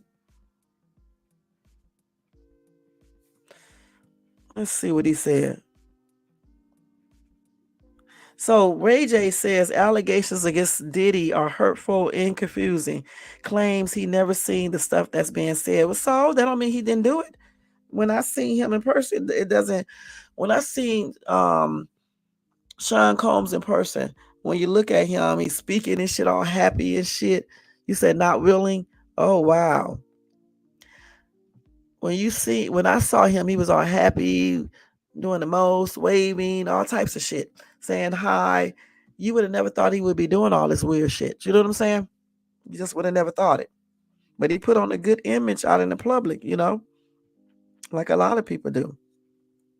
I think that's it, y'all. So tomorrow I'll tell you about what the game said. He said that Diddy attempted to set up Drake before his arrest. And Diddy also dished out some creepy details of his freakouts back in 2002 on TV, and nobody even said anything. And then they said Diddy had a freak off tape with Mary J. Blige, allegedly. All right. So it's a lot of stuff, and I'll definitely tell you guys about it.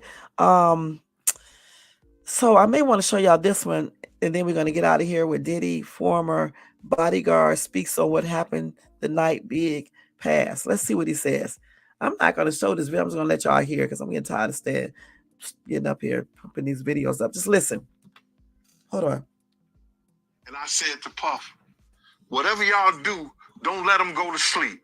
Don't let them go to sleep. Whatever y'all do, don't let them go to sleep.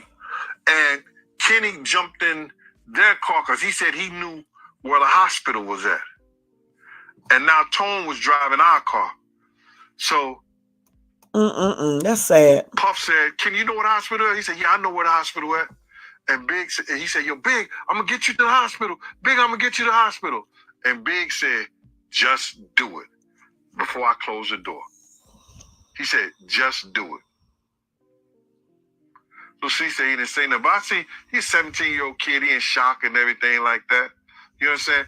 When those shots went off, I heard somebody was on your program said everybody ducked down in the car. Only one person ducked, and that was Puff. Everybody else was trying to look back or was looking back at the situation. Kenny was driving forward. We all was trying to look back. And behind Hold up a minute, y'all. And I said to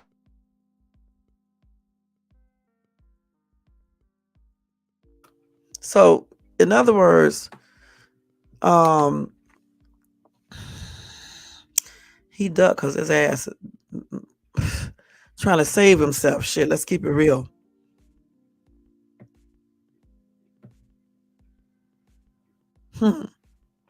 Okay, so that's Diddy's former bodyguard. Okay, he spoke on what happened the night B.I.G. passed. All right, that's what that was. Let me go off of this. Okay, so like I said, y'all, it was a lot of stuff that I gave out to you guys. Tupac said, but was in jail by Diddy command. I believe that too. Gosh, I got some information that I'm gonna share with you guys sometime this week about another person who was saying all these people was allegedly down low. Okay, so I may do that live sometime this week. I had this for the last 2 or 3 weeks. It's just that all this stuff been happening. That's the reason why I couldn't tell you guys about it. But yeah, it's a lot of stuff. Like in Hollywood, it is a lot of, and outside of Hollywood, not just Hollywood, just outside of Hollywood too. There are a lot of dudes that are down low. You know what I'm saying? And doing down low stuff. Okay, you can come back whenever you want to, Grace, and tell me some more information and stuff about everything. But there is a lot, and thank you so much for coming by as well. There is a lot of down low people, man. I mean, I thought I had the video where they said that Soldier Boy, if I'm not mistaken. I don't know what I did with it, but I thought I had a tick. Let me look and see on TikTok before we get ready to go real quick. Because that was a hot ass mess. Let me see if I can get that one up. I can't remember who said that though. Let me just put.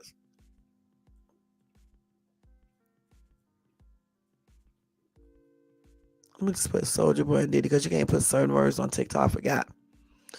Let's see. Soldier Boy calls out P. Diddy, so you got Soldier Boy putting his 2 cents in this whole P. Diddy situation. Soldier Boy's over here. Okay.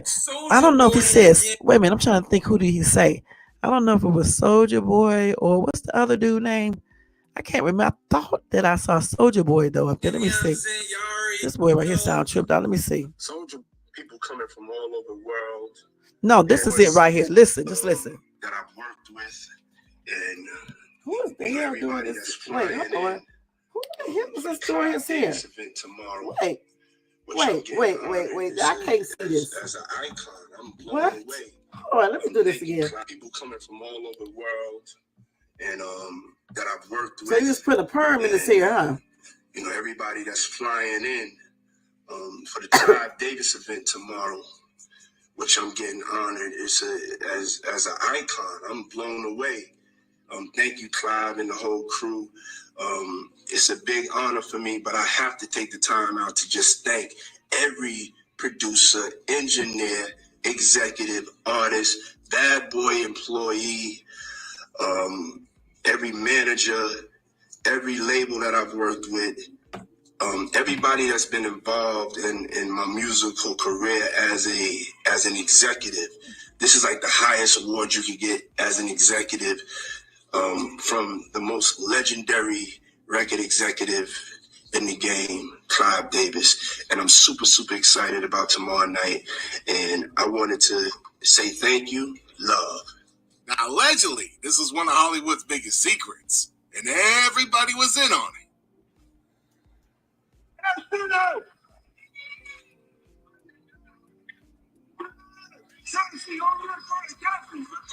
Over your shoulder. Thank you, man.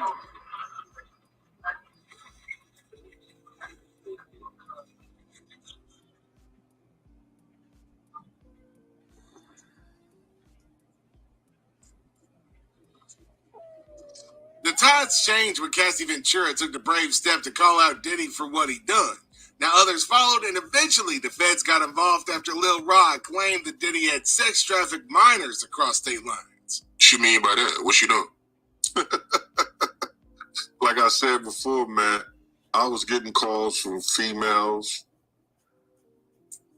that stated that they had situations that were, I'm trying to put it in a way, there were situation that if law enforcement individuals heard it,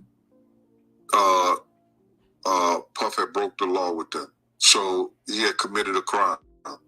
In doing so, if those are the females who went and found the lawyers to take their case, he's going to be facing criminal charges because the act in which they explained to me were criminal acts.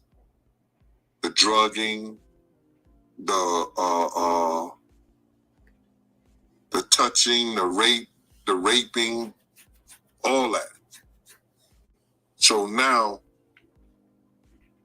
I'm not going to mention the lady's name or put them out there because they are prominent people in the community now, but they had those type of experiences that they looking to get justice for. Now, this led to raids on his mansions where they seized hundreds of pieces of surveillance equipment. Yeah, in addition to carrying out the horrific acts, Diddy also filmed the things.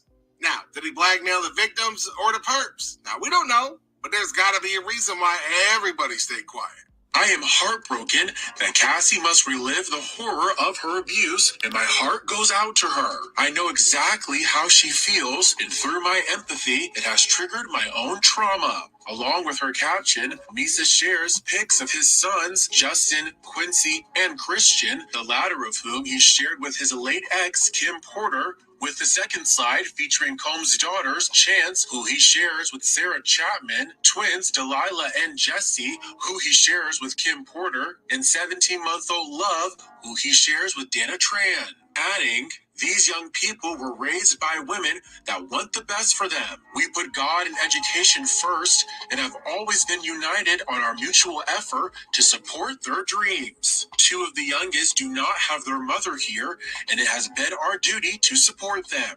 Misa concludes her post with, quote, their father needs help, and I am praying that he truly does the personal work and receives it. The fashion designer's reaction comes 3 days after Combs spoke out about the surveillance video where he's seen grabbing, shoving, dragging, and kicking Cassie in a hotel hallway. Still though, now that the feds got their hands on the tapes and that leaked 2016 video showing Diddy abusing Cassie went viral, now everybody's ready to fess up. Perps included. People coming from all over the world. Okay, so I just still hear them say anything about I'm not Bow Wow, Soulja Boy. Okay, but you see the caption. I don't know where they get that from. Which I'm getting honored as. But you never know. You know what I'm saying? You never know. So yeah, it was a lot of stuff that I revealed tonight, y'all. I hope you enjoyed this. This live. Somebody said, was he getting a perm? Yeah, I hope you guys enjoyed this live. Don't forget about Javion Magee, the first person that I spoke on, his situation. You know, we're going to be waiting to find out those autopsy reports once it's back, and to see if once they would be able to look at his cell phone records to see exactly what he was thinking about, and just to make sure that no one else did this to him. Okay, so you said they act hardcore. Yep, they sure do. This goes as far as to Britain. Yep. Because one of those people over there was accused of going to one of those parties. Yeah, and I got a whole video on that one to talk about. Yeah. You're right. It's a bunch of them. Just put some names in this daggone chat. Who all you know that's like that? Just put those in there real quick while I'm talking. So as I was saying, guys, I'll keep you guys abreast of the Diddy situation. Whenever I find out new information, I'll let you guys know on my live and stuff. And the same thing about Javion Magee. Let's go ahead and do roll call real quick. It is 2:39. It's time for me to get ready to go to bed, y'all. Anyway, let's see. Thank you, Jermaine. You probably sleep now, but thank you so much. Thank you so much, Most Hated. I appreciate you. Tony Bands, thank you so much. Nightbot's doing his job. I appreciate you, Tony Bands. Miss T, thank you so much for hanging with us. I appreciate you. Young Riz was up in this B. Thank you so much. I appreciate you. Let's see who else.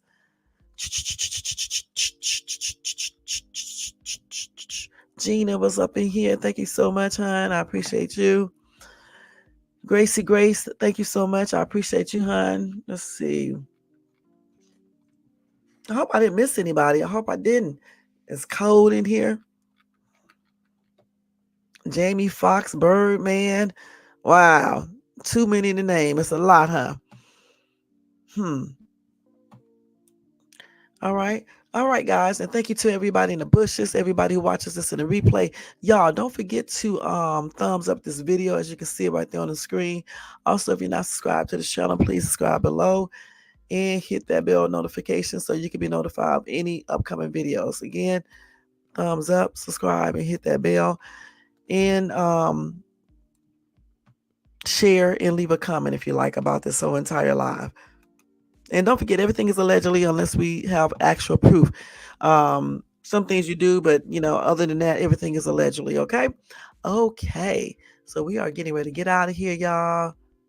And you too, and good night to you too. And come back anytime you feel like it. Gracie Grace, thank you so much. Interesting show tonight, y'all. It was very interesting.